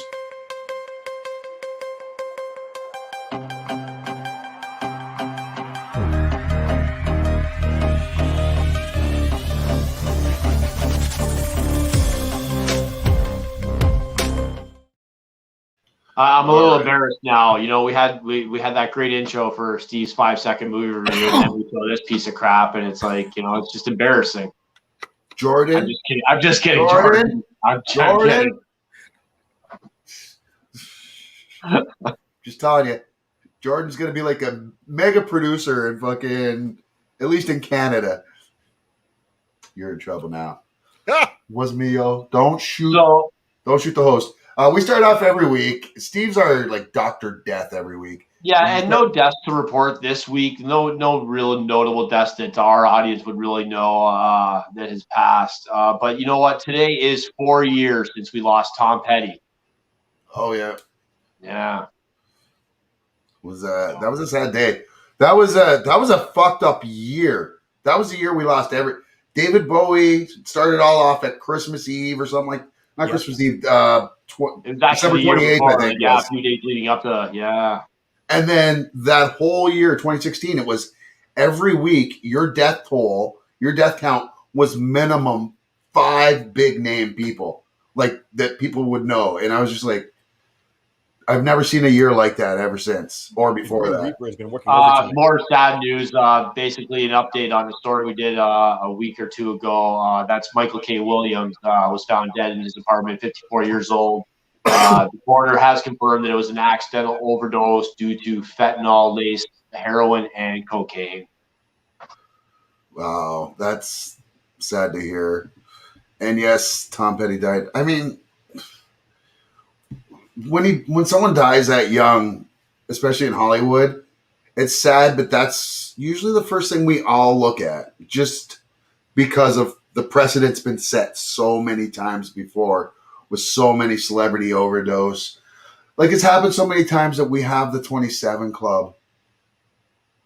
Like, and I know not all of those are overdoses, but a lot of them are. Yeah. Like, I think Kurt might be the only non. And that could have just been an overdose of Courtney. Yeah, because I'm sorry, it's not too soon. Fuck you, it's not too soon. It's not. Because, like, literally, if we were playing Video Killed the Radio Star, Kurt's the radio star. She's the video. I like that. Yeah, I mean, like I said, it's sad that it happened, and that's why I stick to weed. I mean, I'm sorry. It's just so much easier. It's just easier to be dumb. So much easier. And when you're dumb, you're always happy like me, because ignorance really is bliss. Words of wisdom by Zeus. Some good news that came out of this last week. Finally, R. Kelly going to be staying in the closet a little bit longer, getting some more golden showers. I don't know why I'm talking like Teddy Pettigrew when we're doing R. Kelly. You got there will be boys coming up to him in the shower going, you got what I need. Right. Can you tell we've known each other our entire lives? Uh-huh. It's like, do you believe you can fly? I won't make you fly. I'm gonna give you wings. Toot toot. Now sing beep beep. Well, there's gonna be some beep. Go down. I want to say poor R. Kelly, but no, fuck that guy. Keith Richards is a necromancer. Every time a celebrity dies, he gains an extra day of life. We reported Charlie, right? Yes. That was a few weeks ago, or a month or two ago. about a month now, I'd say. Yeah. We put up that meme every time a big celebrity dies. That's a good one. It's either going to be the one of Keith Richards if it's a musician, or it'll be Betty White if it's an actor or an actress. And then they're always the Highlander because, there can be only one. See, on the other show I'm on there, which is a Touch of Great Comedy with my comedy brothers, Zolf Ali, Thomas Patrice, myself, and Dave Sokolowski, who puts this all together. We did an episode on Betty White and saying, we can't, got to keep her safe, especially when COVID broke out. Got to keep Betty White safe. Okay, I don't care who else goes. Keep her safe. Got to keep Betty White safe. Betty White is our little national treasure, so that's for sure. And Keith Richards, I mean, how was he? If when he passes, like you can't even bury the body because that's like toxic to the ground. We're gonna have to put him in a capsule. You can't even burn him. You can't. Oh no. That's. Can you imagine that? Not only will that fuck up the ozone layer, everybody in the world would get high. Well, that's it. It's like, hey, this is Dr. Fauci, and we cremated. This is Dr. Fauci. Richards. Everybody, take your mask off. Take a deep breath. You got to just put him in a capsule, suck up the air, put him in orbit, and let him stay there. Maybe that's the true cure for COVID. Right? To get Keith Richards' ashes out into the atmosphere. This show gets so dark sometimes. I don't mean because there's two brothers on the show. But yeah, Steve, that was the most white guy face ever, though. My name's Barry. Come on, Hey, Zeus, Steve, Barry. I mean, can't really. Yeah. Look, Keith. As I said, Keith Richards. We got to open another dimension and just put him over there. And whatever happens, if we need him, we pull him back and use him as chemical warfare. That's what it is. 'Cause I don't think he could ever die. Like even God and the devil himself turned around and said, "Hey, Steve Richards, hey, what do we do?" It's a constant battle. No, you take him. No, you take him. Exactly. It's the classic Simpsons. Well, we were arguing over who loved you more, Dad. Oh, that's great. No, you love him more. No, you love him more. Keith Richards at 250. Oh, I'm still going here, mate. Somebody give me a fucking smoke.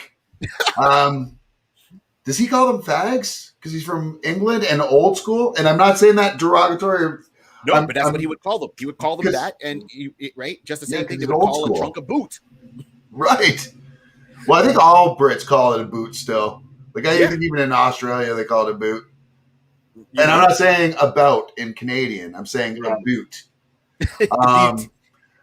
Speaking of a boot, there's illegal kicks to the face in certain movies, and then there's certain we're shows. getting another season. Season 4 of Cobra Kai dropped a trailer, gave us a little teaser. They dropped a season premiere date, which is December 31st. The trailer features, the lead up to the new All Valley tournament that's returned, and of course Terry Silver and John Cleese now running Cobra Kai. And Johnny and wait, did you say John Cleese? Like from Monty Python's? John Cleese. That's fucking Three. This show just got so much better. I would still watch that show. I would I would watch it even more. Like I'm going to watch it 100%. Season 5 begins filming in Atlanta in the fall. Oh yeah, because they already got to re-up before the season happened, eh? Well, good for them. I mean, I like this show, and I think we've said it a few times. When it comes to this show, if it was just Danny and Johnny and, they didn't focus too much on the kids, it would be good for a season, and then nostalgia would run thin because, let's be honest, and I love Bill. Like, I hosted his panel, got my picture there with Cobra Kai. He's a good actor. Ralph's not the strongest actor in the world. Let's be honest. Like, I love him. He's a sweet, sweet dude, but he's not a strong actor. Crossroads was probably his best Pony Boy, actually. Oh yeah, Crossroads was dope though. I'll give him that. He's a good actor. It's just not here. It's not here. Like, let's be honest. It feels like he's phoning it in. But don't you feel though that when you watch that show that Johnny's not the villain. Well, yeah, and that's the ongoing thing that everyone says, right? Like they've dude made tried to take videos his about girl. that. Yeah, from way back. Dude tried to take his girl. He tried to do certain things. He was a douche. He used an illegal kick to the face. I love that they mentioned that at least in the show, though, like multiple times. It's like a running gag. I was surprised how good Cobra Kai is. Yeah, and that's what I was saying. Like, it's the kids though that make that show good. Yeah, like legit. The stories that they tell is better there. The story's actually really good between Ralph and Johnny, but the acting in the kids is through the roof. I'm like, you guys went out and got yourself some really, really good actors. They went for acting first and then martial arts second, it looks like, with a lot of them. But I'm okay with that because it's still better than we've seen with Ralph. I love you, Ralph. I really do, dude. I really, really do. I do. no, But nobody did some good acting. it's like trying to watch Finn, what's his fucking name from Iron Fist? And I'm supposed to try to believe that was karate, kung fu. He's supposed to be the best martial artist in the world. Hey, come on, son. Right? So when I had Brett Chan on, we talked about that. I had the stunt coordinator on, who was just up for an Emmy, and I think was robbed for stunt coordinator. I don't know if I talk about the show all the time. It's a show called Warrior. Have you ever heard of it? So I've Brett Chan's the lead fucking stunt coordinator on there. You know Bolo. Yes. But like I'm at the point where him and I talk. Like he's been on the show a bunch of times. Well, I do another show called the Hop This Way Show. It's a companion show. It's like an after show for Warrior. Okay. But Brett was up for that award. I forget where the fuck I was going. He lost the Emmy though to Mandalorian. But yeah, he was even saying about Iron Fist. He was a stunt coordinator there, and he said he didn't say who, but he said that there were certain people on that show that just refused to train. It shows. Right? It shows. On that show, it's like 99% of the people that are supposed to know martial arts on that show look like they should, look like they know it. Yeah. And then there's one person that doesn't. How do you take a show? So we're giving you It's like having Shang-Chi be shit. right. Exactly. It's like you'd be the lead of this series for Marvel. This is big. Okay, got it. You know, you came off this other show. Okay, got it. Here's what's required. You got to learn martial arts. Don't worry about it. We'll get you a trainer to teach you on set as you go. Okay, got it. Yeah. But I don't want to do that. But still pay me. I'll take the lead. That should be in the contract. If you're not going to do B, you don't get the C. Bye. You don't get the cash. Okay, next choice. It should have been Felipe. It just should have been. And the only reason I can think of them not even thinking about offering the role to him or even auditioning him is that they thought he was too old because he's 40. He's got to be 45 now. But he looks in great shape, and he doesn't look his age.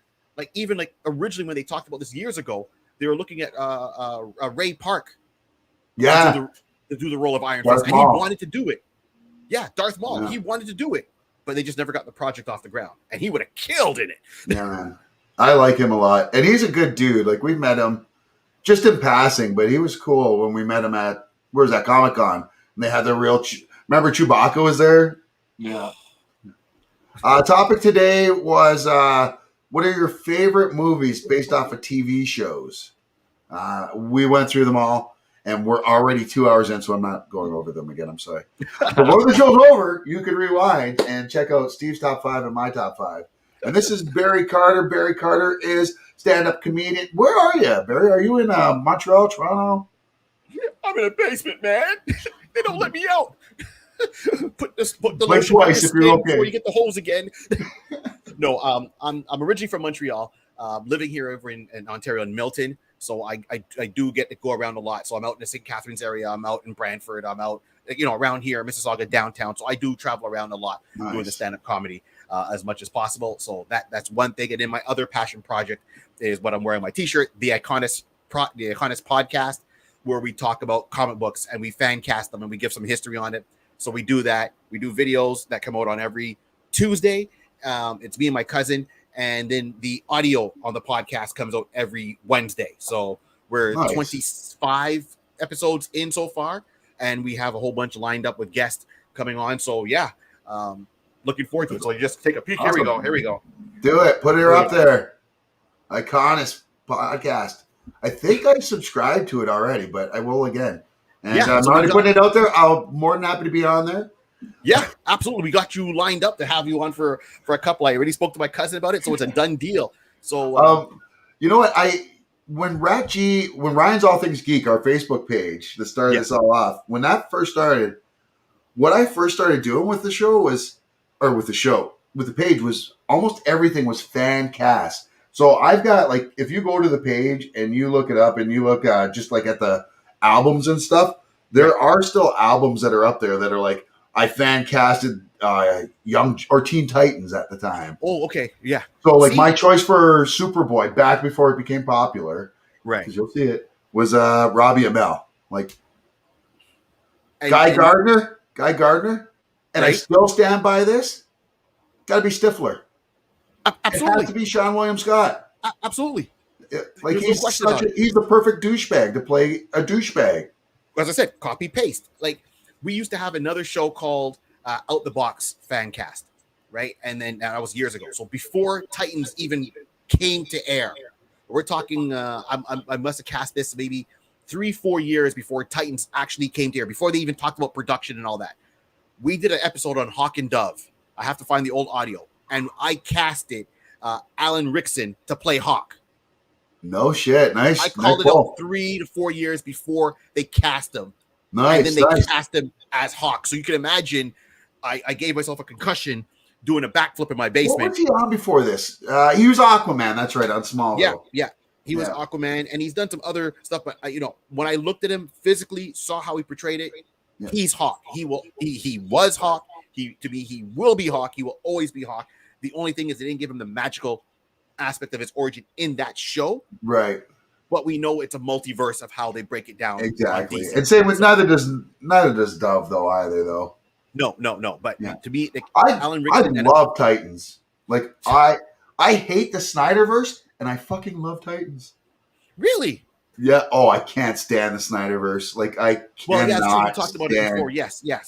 Right. So yes, Steve. Like, don't get them started. Please don't get them started. I'm a DC guy, so. Yeah, no problem, Steve. I'm No. I'm a DC guy as well. Zack Snyder's not a super. No, I know. I know. See, I'm gonna say Steve. No, let me go off again. No, I'm just kidding. We're gonna have him on my show, and we're gonna talk about it on the Iconis podcast, and we'll go on that. And it's very simple. If anyone goes on and wants to see what I'm doing, where I'm touring, who I'm with, and all that, go to my website, barry3d.com. Very simple, and you'll find all my links. There's my Instagram. That's the later to my website. You'll find all my social links, the t-shirts, everything, where I'm touring. And then when we're starting up season 2 of our, we're gonna start recording season 2 of the Touch of Gray comedy. So that channel has over 80 videos on it. Shit. So we're just growing as much as possible and keeping out there. So yeah. Love it. Shoot us a message. I love to talk clearly because I talk too long and this show's going longer than because I keep talking. So every time we have a guest on, we go long. Yeah, it always goes longer with guests. Obviously. All right, then I owe you guys a beer. Then all right, then we will both take them right now.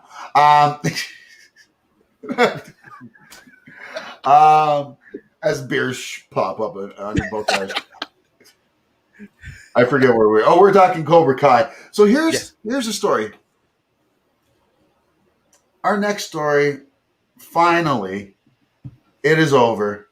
The lawsuit is over between the House of Mouse and Black Widow herself. I am not Dr. Seuss, but I am on the loose, and they call me Mr. Zeus. Thank you.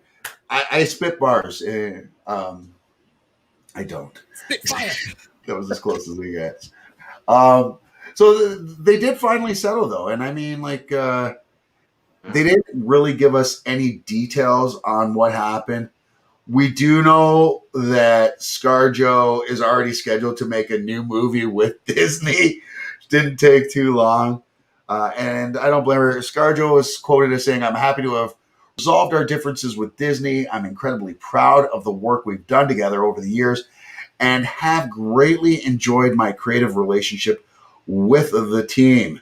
I look forward to continuing our collaboration in years to come, which just kind of alludes to her next project with them. I like this. I wish this was all taken care of pre-COVID. Like, I wish they would have just nipped this in the bud somehow. I know she's making a buttload of money off of this, and that's not my problem. This is a selfish problem for me. As much as I like, oh my God, I can't believe I'm forgetting her name right now, who's been voicing Black Widow in What If, I just really wish it was ScarJo.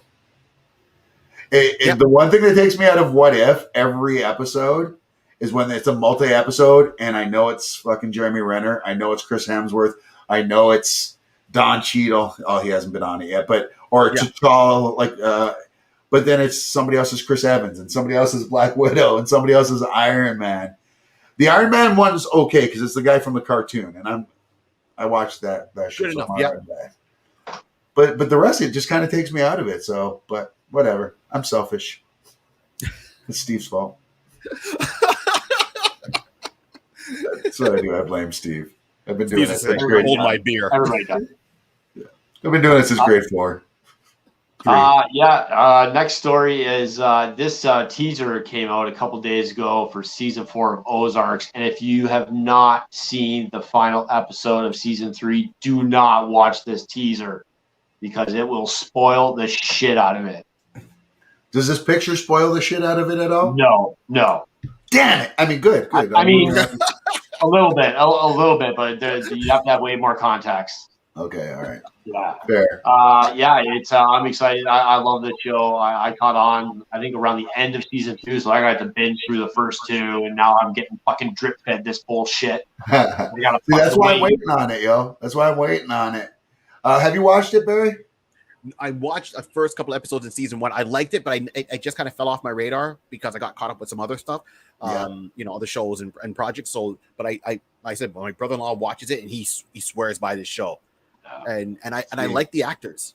I like the actors. I like when Jason's on there and the roles he plays. He can play a good subtle comedic role, and he plays a good subtle kind of serious role. And the world is going against him, and he's just trying to keep up there. Like I find it almost seems like he's playing the same person, but there's subtle differences, and those are what really sells it for me with him as an actor. So there's no exact release date yet. They did say early 2022. I listened to Smartless.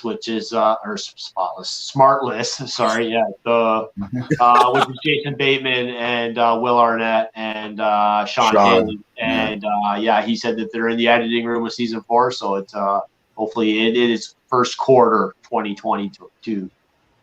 Well, right on. I mean, it gives me something to binge anyways coming up soon because always need something to binge. I'm on the last season of Forged with Fire out of 8 seasons. And I've gone through that. I've gone through the 7 seasons of Alone. I watched all my other TV shows I keep up with as they come out, so I need a binge show. So, yeah, I think Ozark will be, once it's done, it'll be on my list. So, did you hear? So, you've got the story later, and I probably should have attached this to it. But, Eminem. This guy's everywhere right now. Dude just opened up in Michigan a spaghetti restaurant called Mom's Spaghetti. Not only did he open this place up, that is Marshall Mathers serving customers through the drive-thru. Eminem, literally gets a pass for everything in the world, right? Like it's Ryan Reynolds and Eminem. Those are the two that get passes for everything, right? Yep. Like, I mean, I don't know what it is, like, but Eminem is the most, like, when people are like, oh, that's a boss move, or they're talking about Eminem. They should just rename the term boss or boss move to the Eminem, because Eminem just don't give a fuck, and he is the master of this. Like, this is what I'm gonna do. Oh, you want me to open up my own restaurant? How about a fast food spaghetti shop? What is happening right now? This is This is not that type of show.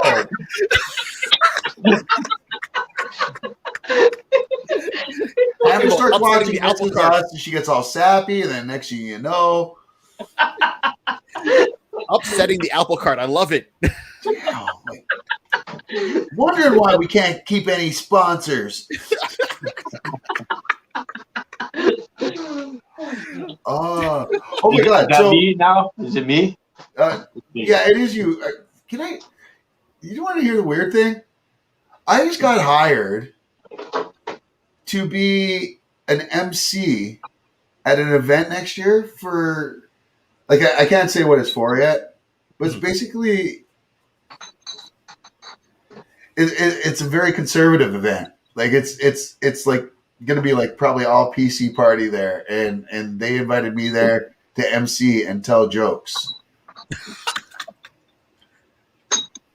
You're gonna have to Bob Saget the hell out of that, like Full House. Yeah, not post Full House. No. I'm not a comedian Full for House, one. not post Full I House. get I can be funny at times, but my funny's like 99% of the time offensive. And the other 1% of the time, it's accidental. Bob Saget playbook, Full House. That's all you got to tell yourself. That's it. My problem is I will do Bob Saget from In Your House, not from Full House. Anyways, yeah, it's Steve. You're up next. I mean, like, this is crazy, and you can go with the next crazy story. So I've seen this show advertised. It wasn't really on my radar yet. I was planning on checking it out or seeing more about it. And then someone told that works with Amber told us to watch it. And then I heard the morning show guys talking about it that I listen to every morning on Q. And Squid Game. It is oddly compelling as it's been advertised. It's a South Korean TV show. Netflix is actually being sued by South Korea because their servers have been crashing. So many people are trying to stream this show. Yeah, listen, I tried. I so tried with the show. I couldn't get through the first episode. Like and we were talking about this earlier. You said you watched about the first maybe half, and that I said I was having the same problem. But the second half, it's one of those. As soon as that first episode ended, I was like, "Oh my God, I gotta watch the second one." So I just gotta try to power my way through it. Yeah, I mean, it still may not be for you, but yeah, the second half of that episode definitely did it for me. Have you seen it, Barry? No, it's on my list. I actually was gonna start watching it this weekend. I've heard so much about it, and my whole thing is I know how game shows are from just what I see on the internet over in Asia. You know, our game shows compared to their game shows are nothing. We're not. But this is fictitious. Like, this is completely scripted, right? Yeah. Oh yeah, it's scripted. Yes. Yeah. But I mean, I think that's the basis they go off. They go off what's their norm for what they see as game shows, and they amp it up for their. So, you know, well, people die in this, right? Like, yeah. So basically, it's they round up a bunch of people who have accumulated a lot of debt, and offer them a chance out by winning some prize money, playing some children's games with deadly consequences. See, and that makes sense to me, right? Because I said here in North America, we have the Price is Right and Wheel of Fortune and Jeopardy. And if you go over and you watch the game shows over in Asia and some of the challenges they do on purpose, we start off at a 1. They start off at 7. So when they say we're at a 7 and we want to make it more extreme, we in North America are not ready for what they're about to bring. We reported a show over there and years ago, and I don't know if we reported it on our show or if it was just something that we posted on the page. But there was a game show where the objective was the first guy to ejaculate, basically. Remember that, Steve? Well, no. Okay, so I remember what you're talking about. What it was there was one guy who would be, his waist would be in a box, so you couldn't see anything. Right. And then another guy would service him. And the idea was for him to... It was a girl that serviced him, I thought. No, the one I'm talking about was guy and guy, and the guy was, if you could hold out within the time limit, you won. If you didn't, well, then I guess the other guy won. Right. Does What anyone is- really win? What is Amber talking about now? Oh, she's in the other room. Oh, whose shoe is the poo in? Oh, She's making her own game show. Does she know that she's that messaging was a me? Korean game show. Yes, it was. What shoe is the poo in? Oh, I thought she was talking like I thought your dog just fucking made in one of your. No, that was a Korean game show. All right, well that makes equal sense. Awesome. Well, hey, so there's been. So I'm a Marvel fan. I love the entire MCU. I'm really upset that they didn't make Agents of S.H.I.E.L.D. canon. Like it was originally canon, but then it wasn't canon. Clark Gregg still swears it's canon. Fuck. Listen, if you've got Lady Sif in it, you've got Nick Fury in it, and other members from there. I'm sorry, it's canon. But equally, I wanted the Netflix shows to be canon. Yes. Because I wasn't for Charlie Cox at first being Daredevil. I forget who I wanted at the time, but he won me over. Huge. He was great. And I loved every series except for Iron Fist. Yeah. And I even liked the series. It's just, he took me out of it. He was just not believable as that character. But it killed us when we heard that, no, this isn't part of it. And we keep hearing Vincent D'Onofrio's like, oh, yeah, I want more Kingpin. And his Kingpin was ruthless and so believable. You believe that guy could go toe-to-toe with Spider-Man, who could lift cars above his head. You believe that with this guy. Good news circulating out of so many different places. It's blowing Twitter up right now. And we all heard the rumors that Charlie Cox might be in Spider-Man Homecoming. Well, the newest rumor is that Daredevil itself, the Netflix show, is getting rebooted, but with the original cast. Yes. I mean, now I don't know if that would include Night Nurse. I really hope it includes Rosario Dawson as Night Nurse. But I mean, this cast, like, they nailed it. And as much as a lot of people didn't like Luke Cage, and I get what a lot of the gripes were with a lot of that, I really enjoyed it. I didn't think it was fantastic, but I really liked it. And I thought the casting of Mike Coulter as Luke Cage is perfect. Who would have thought Kristen Ritter? Well, actually, if you've read Jessica Jones, when Brian Michael Bendis first created the character, you would have been like, "Oh yeah, the bitch from Apartment B," or whatever it was. She's perfect as Jessica Jones. At first, I wasn't sure just because she's really, really petite, like she's really, really skinny, and that's not a slight against her. I just mean Jessica Jones is a little more meat on her, but she fucking killed that role. So I hope, if this is true, I hope they do it with everyone except for Iron Fist. I'm so sorry. I'll take everybody from Iron Fist, but Iron Fist. Yeah. Give me Ryan Felipe.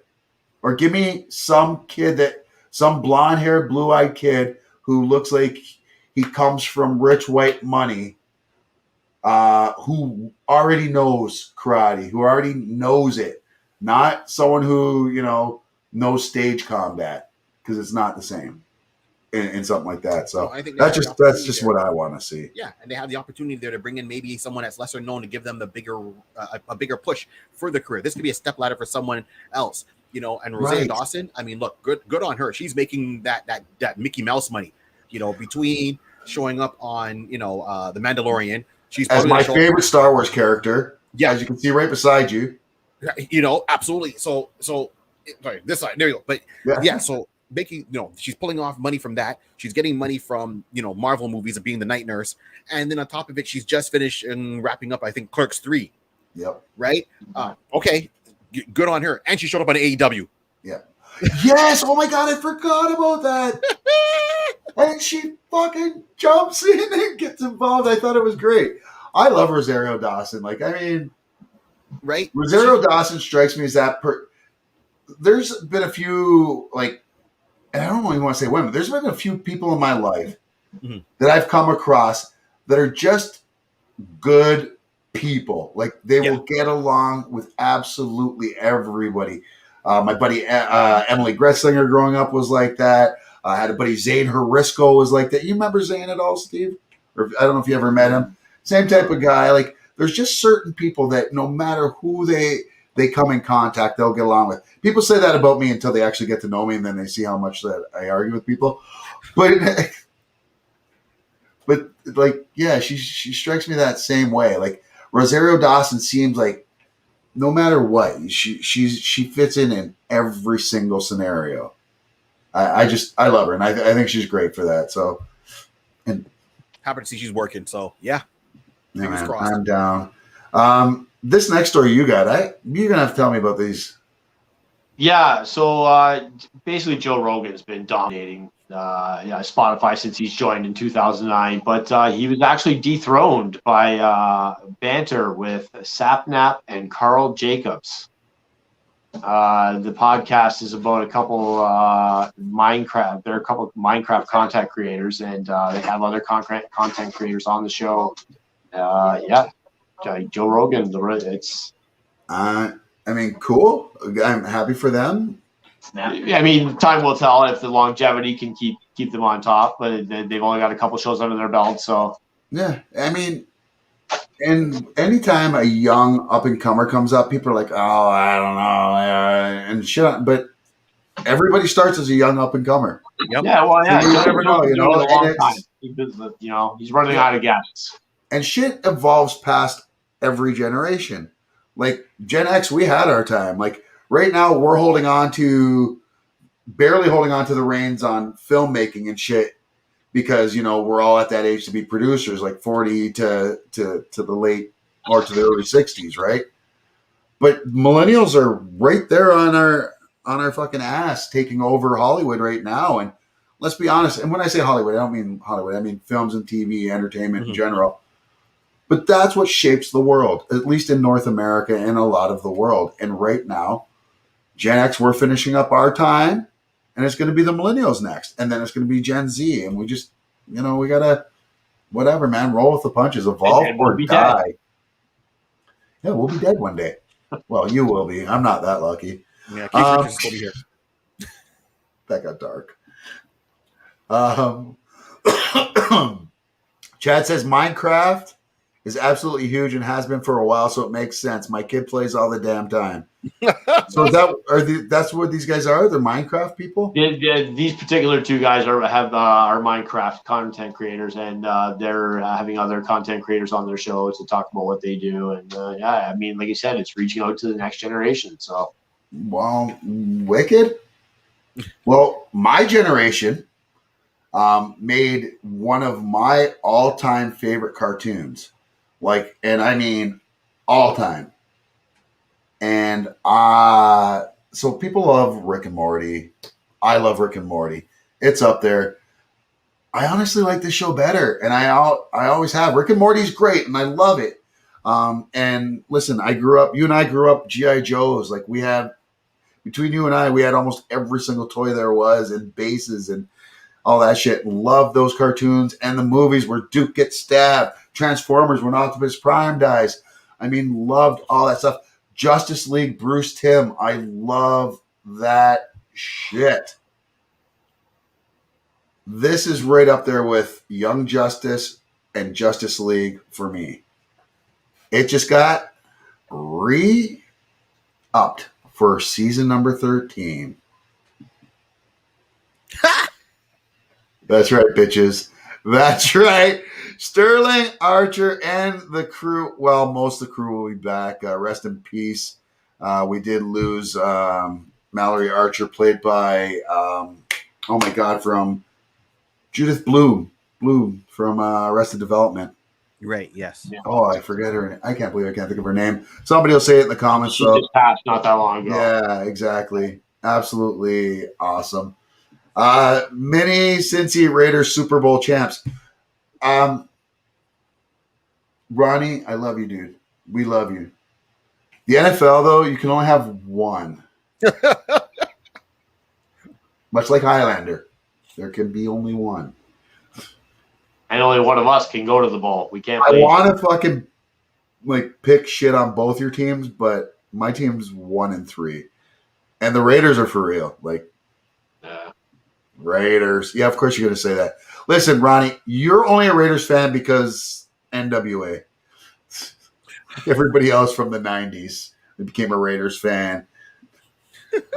Like NWA is wearing all this shit. I'm going to be wearing it. Well, all right. Thanks, Ron, for the segue because the Super Bowl halftime 56 show was announced. We're getting Eminem, Snoop, Dre, Mary J. Blige, and Kendrick Lamar for the Pepsi Super Bowl halftime show.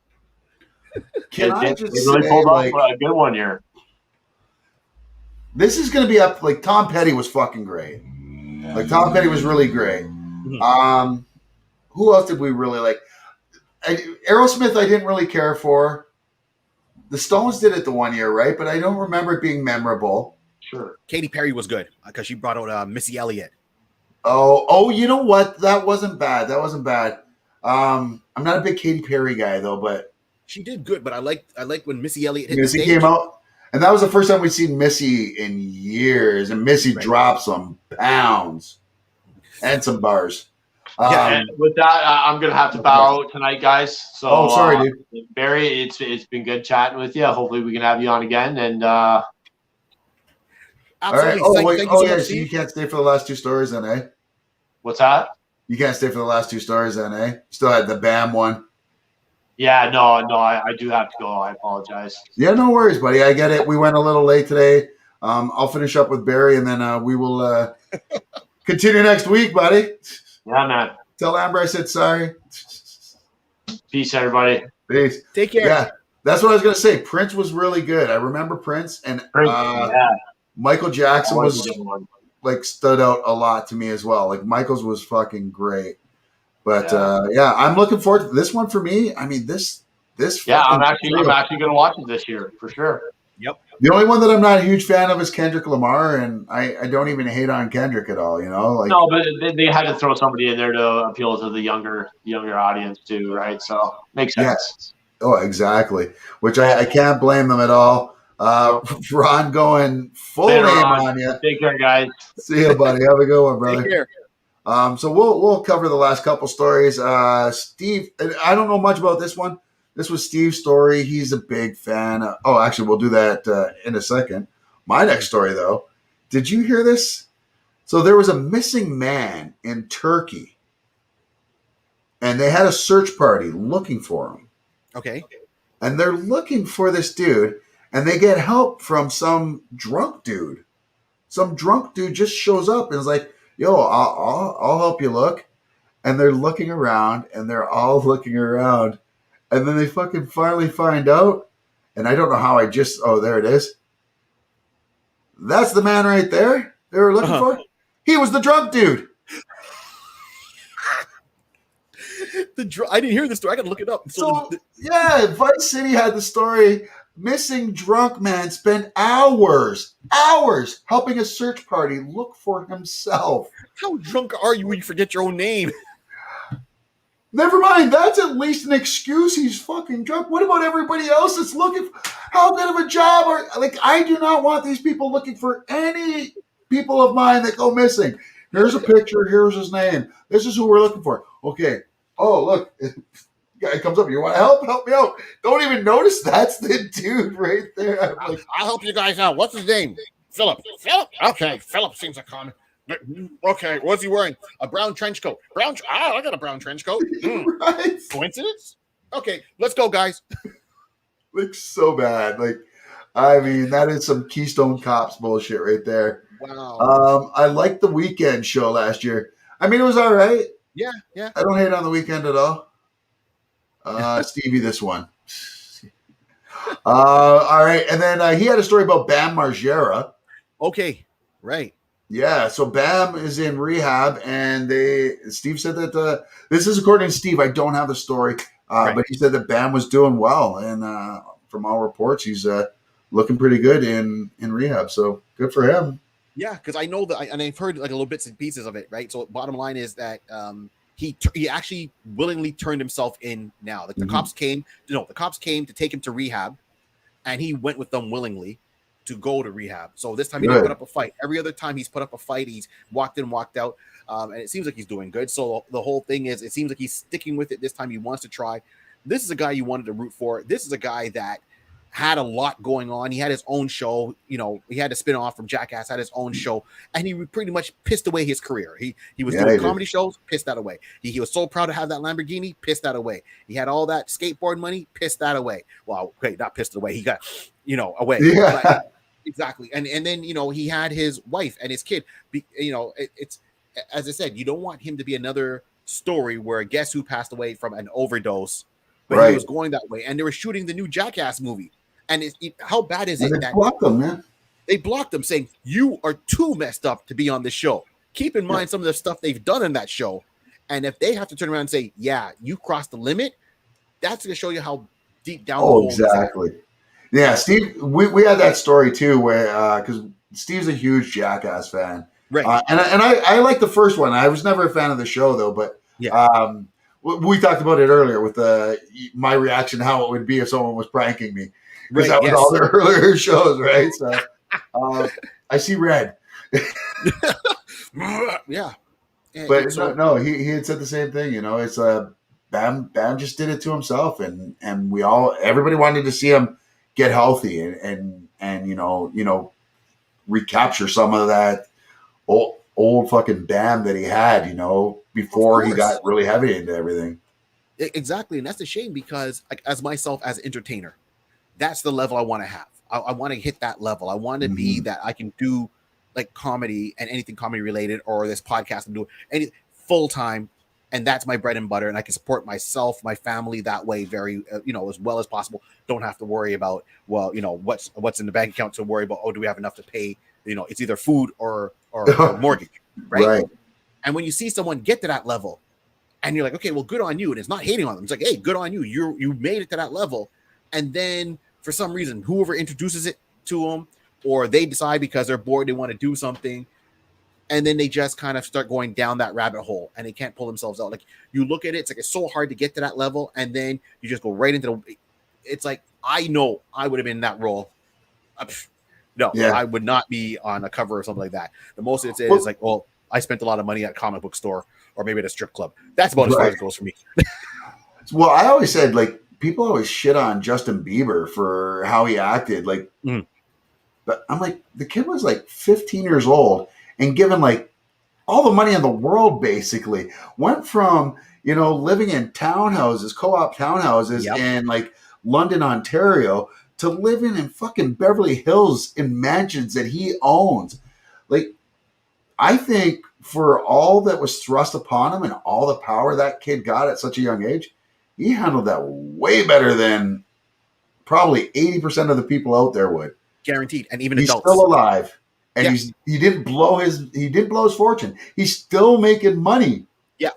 He looks like he does roofing on the side, but him and Fred Durst from Limp Bizkit.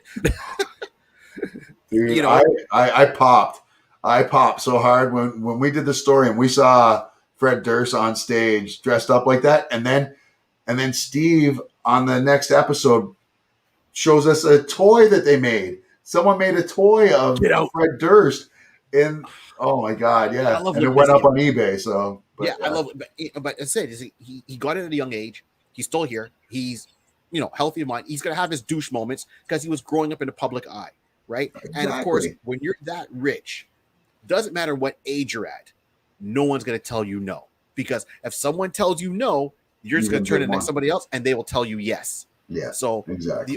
I say this all the time it's the mom factor.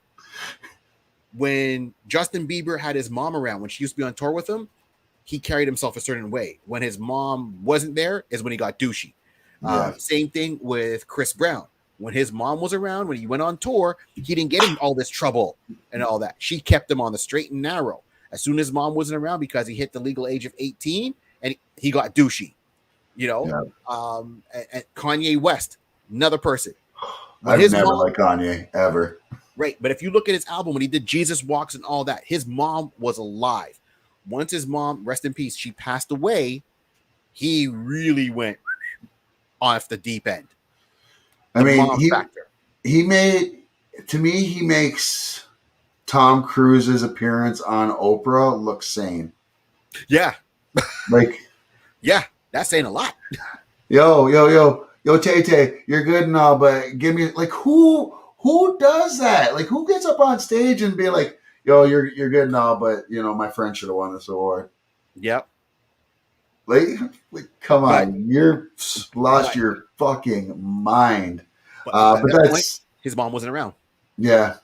I mean, I've never been a follower or a fan or a follower, so like I'm a Biggie guy, and I remember when he started kind of hanging around and stuff. Yeah. But even then, he always just struck me as that hanger on, you know. Don't even get me started on my conspiracy about fucking P. Diddy. Oh Jesus! Been around the world. What's the one thing Batman says when he's trying to solve a crime? Who benefits the most? Who benefited the most from Biggie dying? Like immediately. Who became the biggest producer in the business? He became bigger than Quincy fucking Jones. Yep. Look, there's a lot of shady stuff with Diddy. How are you out with your girlfriend? A shooting happened in a club, and someone else go to jail for you? How'd you have that song ready like a day later? You know, I'll be missing. What? Motherfucker's still on the table. He's still on the table. You They're know, still operating on him. How do you got this song out already? Just saying. You know, you're a little early on that one, Diddy. You jumped the gun, buddy. Hey, it was him and Suge Knight, right? That's who I think pulled the trig, or who organized. But I think Diddy made the call. I'm sorry, Sean, if you're ever watching the show. I'm totally kidding. I don't mean this. It's just a parody.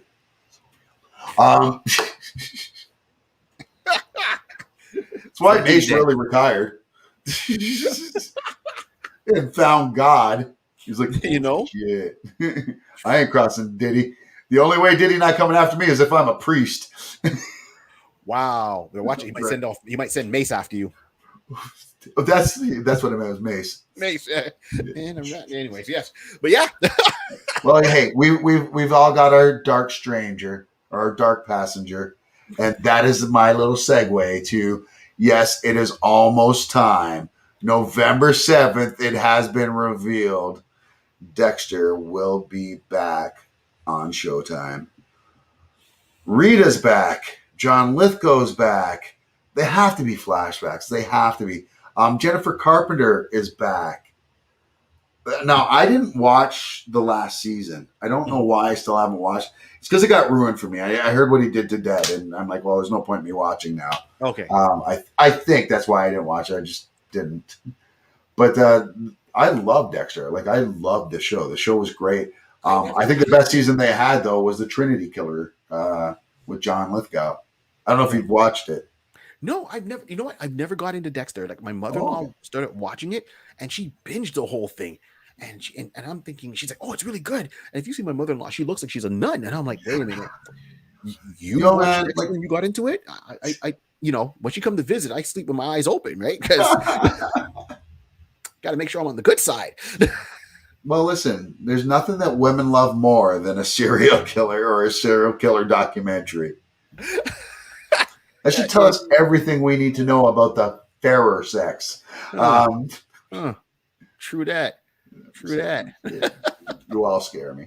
Love you all, but you scare me. Right. And last story of the evening. Mandalorian season 3. Filming has underway now. It has started. I don't know if we're going to see Luke and Grogu. I have to imagine we are. Pretty sure they said Luke would be back this season. Here's my thing. I loved seeing Mark Hamill back. I don't want a full season of that. No. Give me Sebastian Stan as Luke Skywalker and call it a day. Thank you. Yeah. Just do it. The Force is strong with that one, and yeah. Are you a Star Wars guy as well? Yeah. Sequels, you like them or no? Which means The sequels. So like, do you here instead of the sequels? Do you like Rey? Are you one of those people that hate Rey? I don't hate her, but okay. So I came up with the original trilogy. I read the Marvel comics. I read the comics by Dark Horse, and I took those as canon and the games and all that, those stories. So when they brought in Rey, I think it was just all about, okay, well, who's her father? Who's her father? It was like almost a Maury Povich show. Then getting it was Mephisto. Yeah, it was like a Mephisto thing with WandaVision, where everyone was looking for it.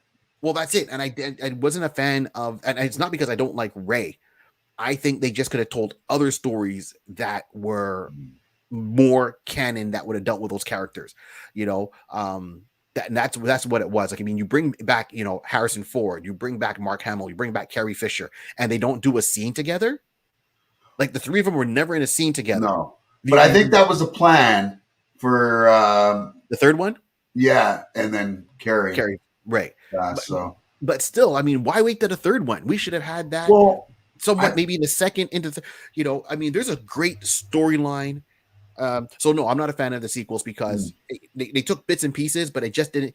It was almost like a reimagining of a tale. Like the very first one was A New Hope all over again, right? Which I loved. I honestly loved that. I'm like, oh, so they did this movie for me, and this is what's introducing the new generation. This is the passing of the torch movie for me, which is how I always viewed it, and I loved it because it was the first time I watched a Star Wars movie that felt like the first time I watched a Star Wars movie. And that was smart. And I said, it's not that one I was okay. But when Rian Johnson, though? Yeah, but you see, like, I really was so excited to know, because I know in the books, Han and Leia, they have kids, not kid. Yeah, but none of that's canon, though. And we were told that right from the onset. And that's what killed me. Because even though, and they took it because, Ben Solo was from the book, and even if you can do all three kids, I understand that you're going to make your changes. You got the Knights of Ren. Yeah, I would have just like to see certain similarities there. That's one thing that would have helped for me. I think there's a whole storyline that Dark Horse Comics did where it said Star Wars Dark Empire 2. It was a 2-set mini series, so it was like a part 1 and a part 2 4 issues, and with that would have that would have been beautiful because it shows Luke wants to understand more of the dark side. So he willingly goes to the dark side. They do talk about the Emperor dying and the energy coming out the tube, and then the Emperor getting into a clone body, which they kind of did in that third movie. And then the Emperor saying, well, the body's deteriorating. I want you to come to the dark side, Luke. So this way you can bring your sister over because I'm using you as bait because Leia is pregnant. And I want to take my essence and put it into a human body instead of a clone body. And that's how I'm going to live again. Yeah, I know. I know. And then people also pissed with the prequels with eliminating Revan. And well, I mean, not eliminating, but because when they put out the prequels, it basically eliminated all that backstory though for Anakin and all that other shit. So, and I get it. People love the extended universe, but it's just not canon. Sadly, and I get it. I feel like they try to do what they could by giving new characters that were supposed to be like the other ones. Like I feel like Rey was supposed to be like what's her name? The redhead that Mara Jade. Yeah. Jade. Yeah. Like I think like she was supposed to be that character, and they were trying to make a new trinity of with archetype Poe characters and Finn. Yeah. Exactly, and I like that. I was really going with. I just would have been happy if they would have just simply said, "Yeah, it's Luke's daughter." Okay, then point the seeds back, or Han Solo and Leia, that's their daughter, and something came up. Point the seeds back when it came out to being. I wanted it to be Obi-Wan and fucking Sabine's. Yes. Not even their daughter, their granddaughter. Yes, and I would have been that. I would have been, but how they ended it. That's where it came into. Finn, okay, was he a light force? Did he have a force power with him or not? They kind of opened the door, but they never really fully explored it. So I feel there was like a lot of half ideas in it. Mhm. I visually, it was nice. Do you think a lot of that is on The Last Jedi? Whether people like it or not, Mhm. you had one vision for the first movie and the third movie. Well, you had a vision for the franchise, and then Ryan Johnson came in and was like, fuck you guys, and basically told his story he wanted. Yeah. And to me, if there's anything that screwed that whole sequels over, was that middle movie. I know a lot of people loved it, and like people who hate the sequels usually really like The Last Jedi for some reason. Right. And to me, I'm not one of those guys. Like the zombie Leia, I didn't get. You have the perfect opportunity. Why do you have Laura Dern even in that movie? But why is she making the sacrifice? And then why don't you have fucking Carrie Fisher do that if she died basically in post? Yeah. There's no reason they couldn't have Billy Lord, her daughter, Yes. just basically fill in for her like they did in every movie afterwards, and just fucking be like, okay, I'm doing this for the team. And there you go. You solve that fucking I would problem have been. for the next movie, and then you don't fucking make Luke Skywalker a joke. Well, that's I'm it. sorry, but Ryan Johnson made Luke a joke. I He get did, big time. that last battle was cool, but come on, the blue milk, the fucking throwing the lightsaber. Come on, man, the disrespect. That's Big not time. Luke. That's not Luke at all. It's No, not man. Luke at all. Luke would have gone back. Luke would have clearly the X-wing's underwater. It's an airtight ship. That means it could survive being underwater. Luke would have raised it up like he did back on Dagobah. the Dagobah and cleared it out and flown it back to go and save his sister. Luke would have just force project himself there. Luke would have shown up. Yeah. So when I saw him come in, I was like, oh, he got a time to clean shave and all that. And then they did the fight, and then you realize it's like a phantom, which is a power in the role-playing game that a Jedi can do when it hits a certain level. But Luke would have gone there himself. I wanted the Luke to be there. I didn't want him to force project himself there.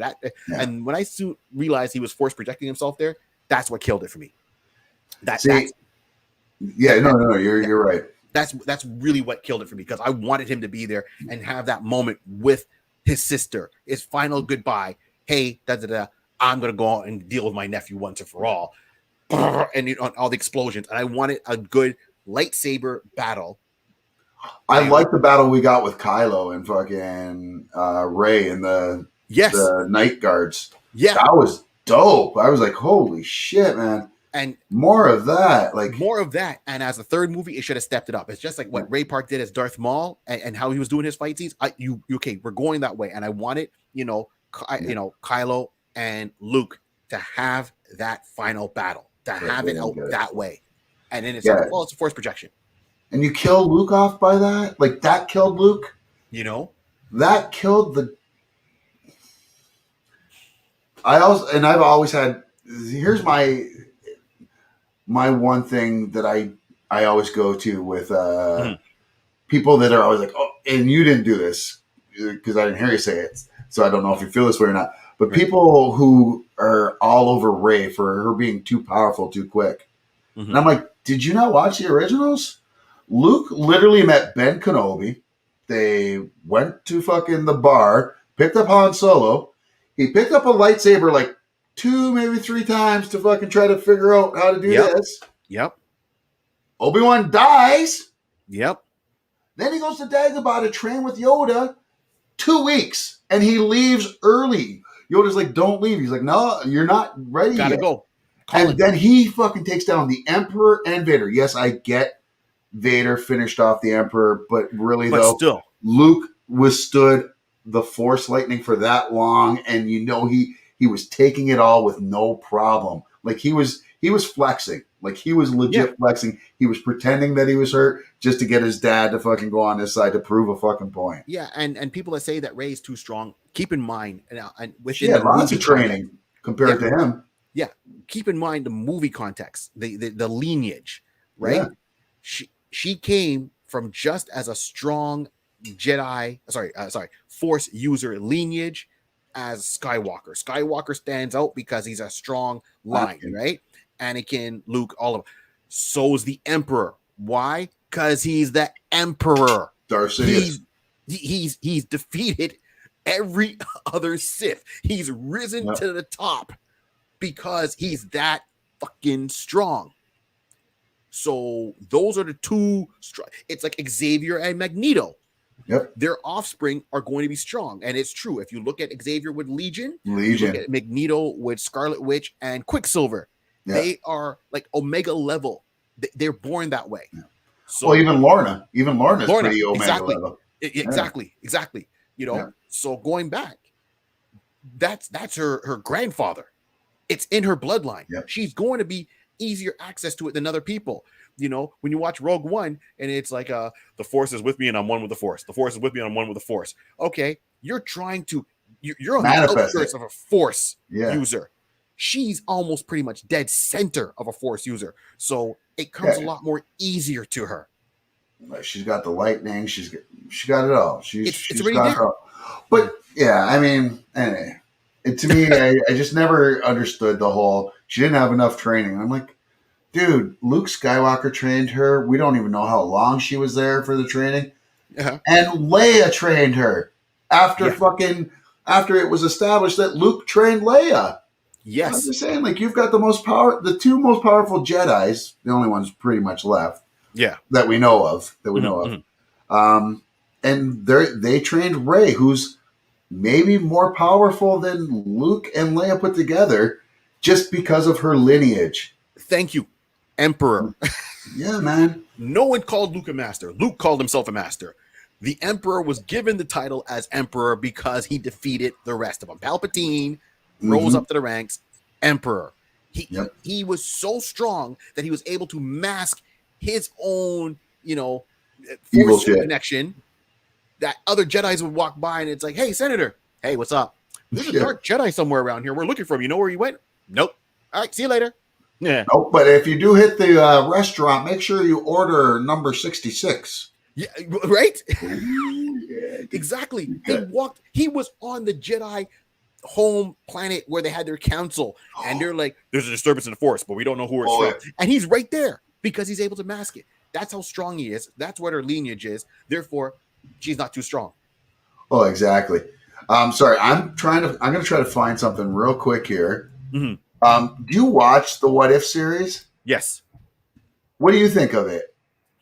Some episodes are better than other ones. This last one that came out, which is going to be a two-parter, so I really liked it. I like how it's going, and I think it's showing a nice what if within the universe that people have seen from the Marvel Cinematic Universe. Yeah. Of course, unfortunately, Tony Stark seems to die every single time.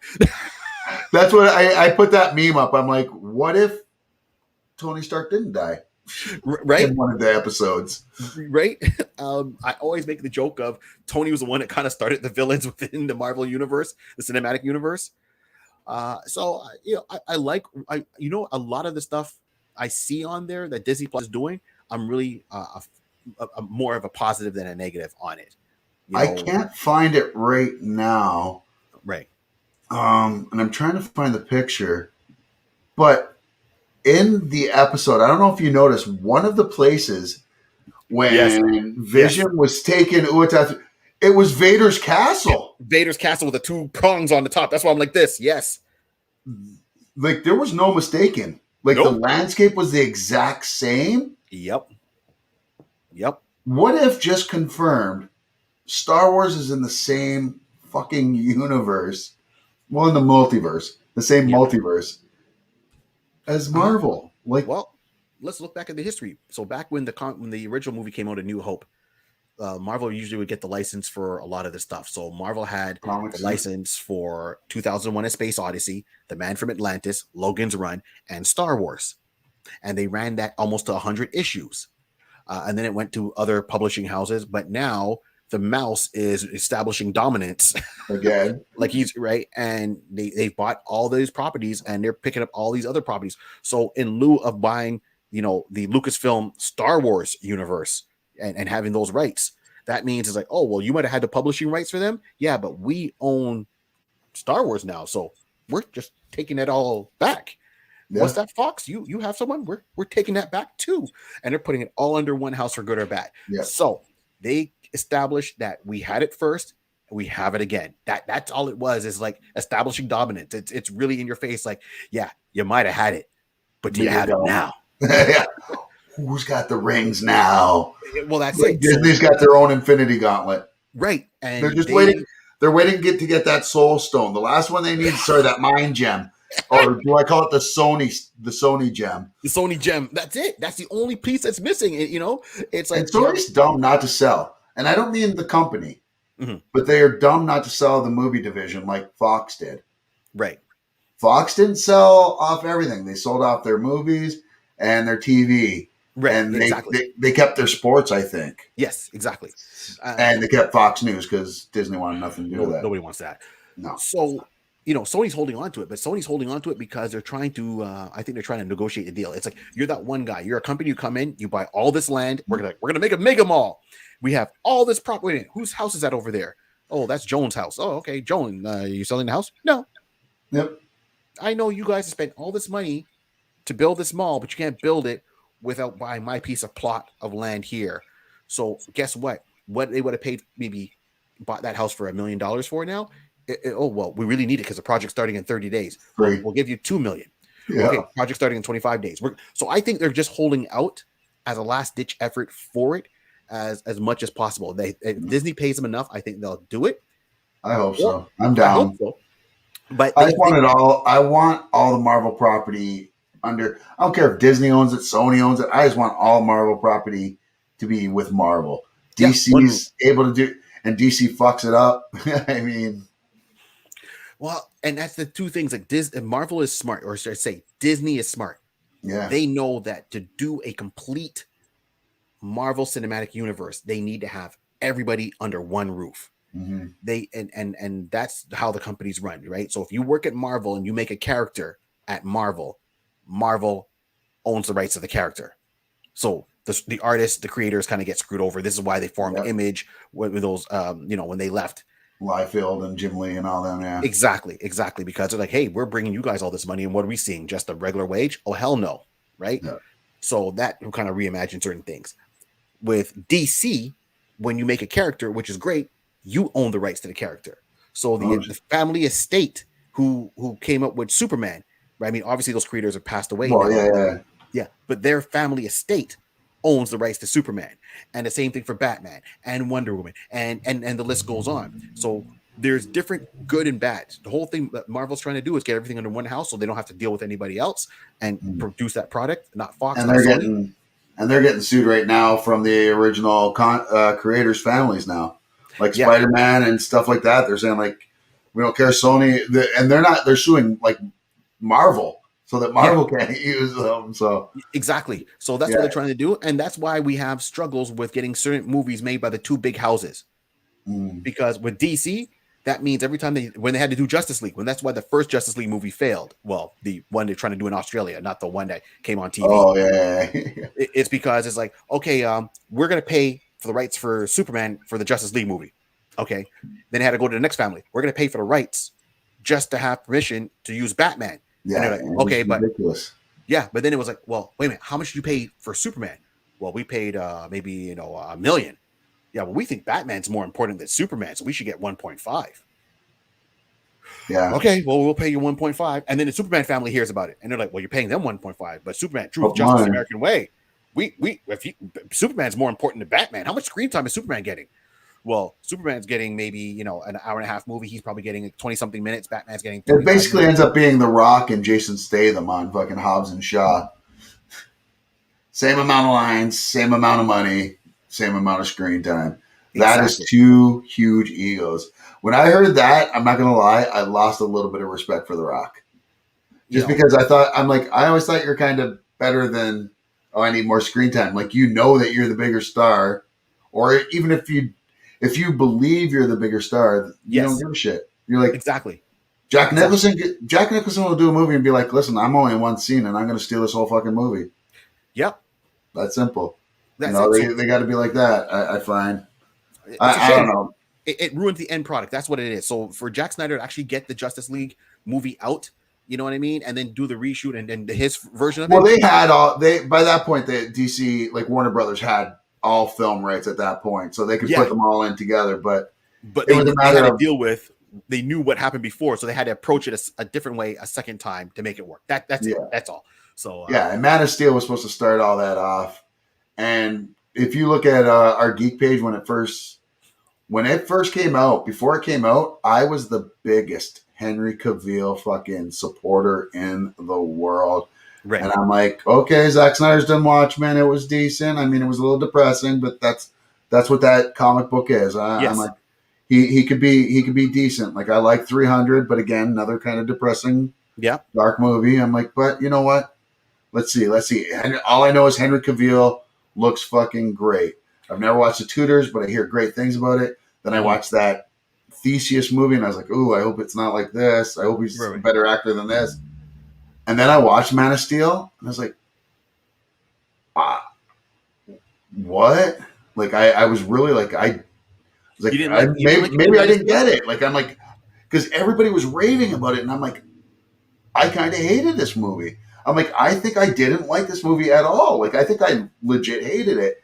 So I watched it again. Right. And then I'm like, oh, fuck, I fucking despise this movie because really, Man of Steel is is the Superman movie for people who don't like Superman because they find Superman too boring and too much of a Boy Scout and always. But that's who he is. I'm sorry, that's who the fuck he is. Right. And when you make him broody, when you make his father say shit like, "Oh, well, maybe you should have let those kids drown to protect your fucking secret identity." Yeah, see, I didn't agree with that. When you see his father say, "Don't save me from a tornado," yet he's faster than anyone can. He can move faster than people can see. So much in that. Don't give me the shit that he had to fucking snap Zod's neck. Don't give me the shit that he killed Zod in Superman 2, because if you watch the Donner cut, he did not. He didn't. Donner's like, no, that was never what happened. This is what happened. Powered and arrested. Yeah, exactly. I still don't know how they got police cars out in the fucking North Pole. But On Star. Right.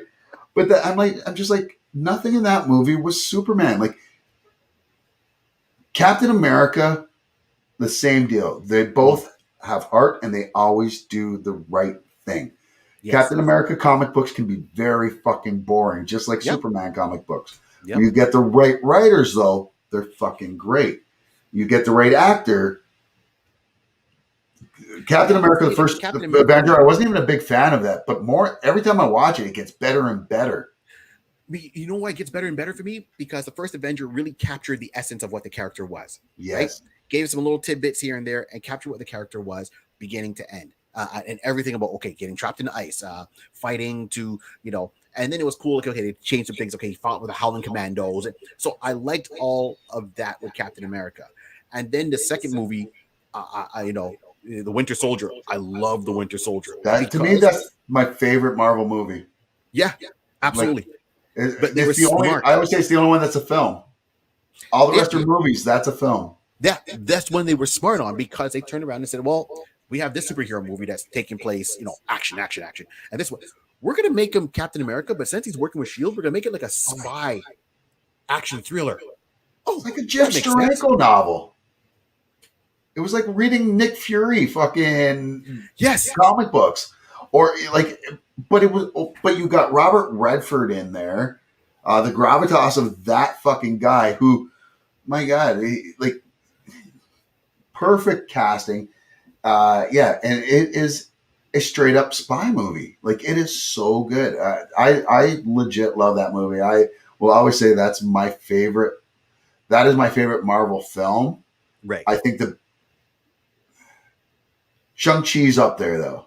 Okay. For fun films. Okay. I haven't seen that one yet. I'm going to watch that, soon, the next couple of days. But there is some stuff in it that I'm like, Thor Ragnarok, I loved. I thought was a lot of fun. I wasn't a huge person on Thor Ragnarok because they stole so much from Planet Hulk. Yeah. No, I hear you. I totally hear you. But I was the opposite way. I was like, well, at least they're giving us some shit from Planet Hulk.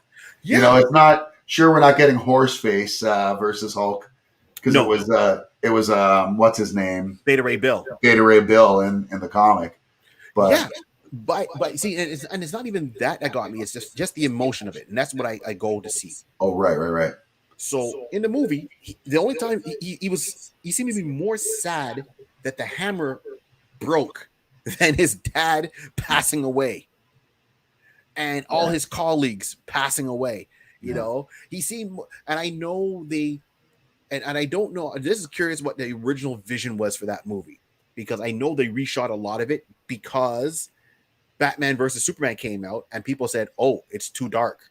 Well, I think that and the Dark World did such shit. Marvel was just like, listen, make sure somehow you just tie it into Infinity War, and then we're good. Just have fun. This is because that was supposed to be Chris Hemsworth's last Thor movie. Yeah, exactly. He was like, yeah, I'm done after this. He's like, I don't want nothing to do with his character because he took so much heat over the Dark World. And Kenneth Branagh has recently come out and said that he wants a director's cut of that because they changed so much of that. But I like that they went the humorous route because I was on board with Chris. He's a great Thor, but fuck, Thor the Dark World was, and the first one was good just because we got to see Thor, but it wasn't great. It was just it wasn't great. It was just more of an introduction to Thor. The second one could have been better, but the third one, I just that when everyone's dying, it's like, okay, you think you'd be a little bit more depressed, right? But, and that was I checked that out because Vikings, as they're Vikings, right? Yeah, it's true. They want to die in battle, so like, oh, they had the good deaths, blah blah blah. It's true. It's true. Yeah. But then you're kind of right though, because then you turn around in Infinity War and he's mourning like Loki and Heimdall and all the Asgardians that Thanos takes out. So yeah, it's pretty crazy. But yeah, you know what? We should probably get going though. We're at the 3-hour 13 mark. But where can people find you again? On Instagram? Yes. So everyone, you can find me on Instagram and Twitter at Barry3D. You can find me on YouTube at Mr. Barry3D.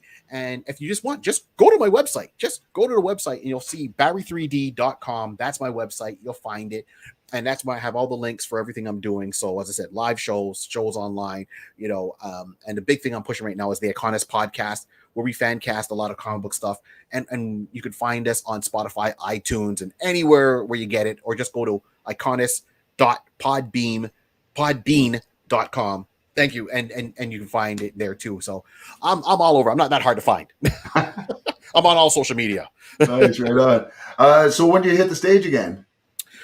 So I probably have a private show coming up in the next 2 weeks. So October 23rd, I think I'm doing an outdoor show in a neighborhood. So it's really almost like a block party kind of thing. Everyone's going to have a safe distance and all that.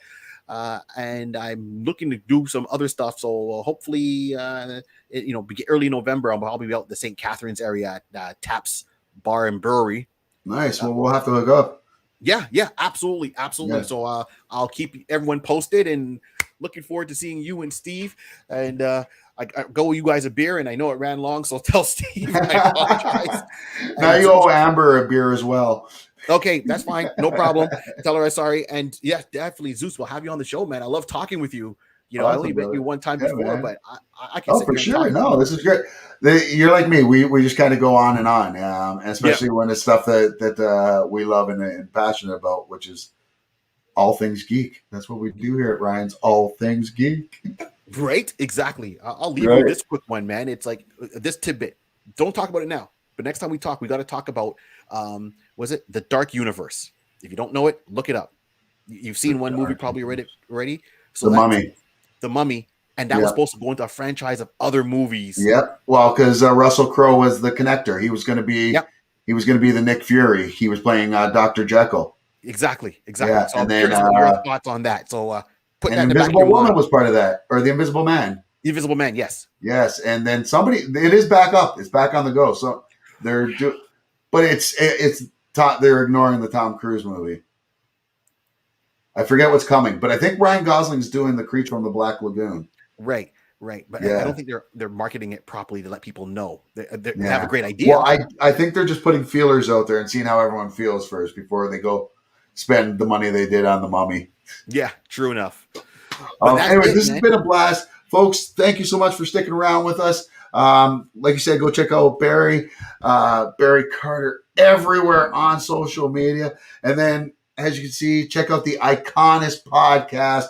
You will see him on there. You will see me on there. You might even see the Wellandwingnut on there. But whatever you do, go give this guy some love. And thanks so much for tuning in. Folks, for the Wellandwingnut, for Barry Carter, I'm your boy Zeus. I hope you all enjoyed the show, and we will see you all next time.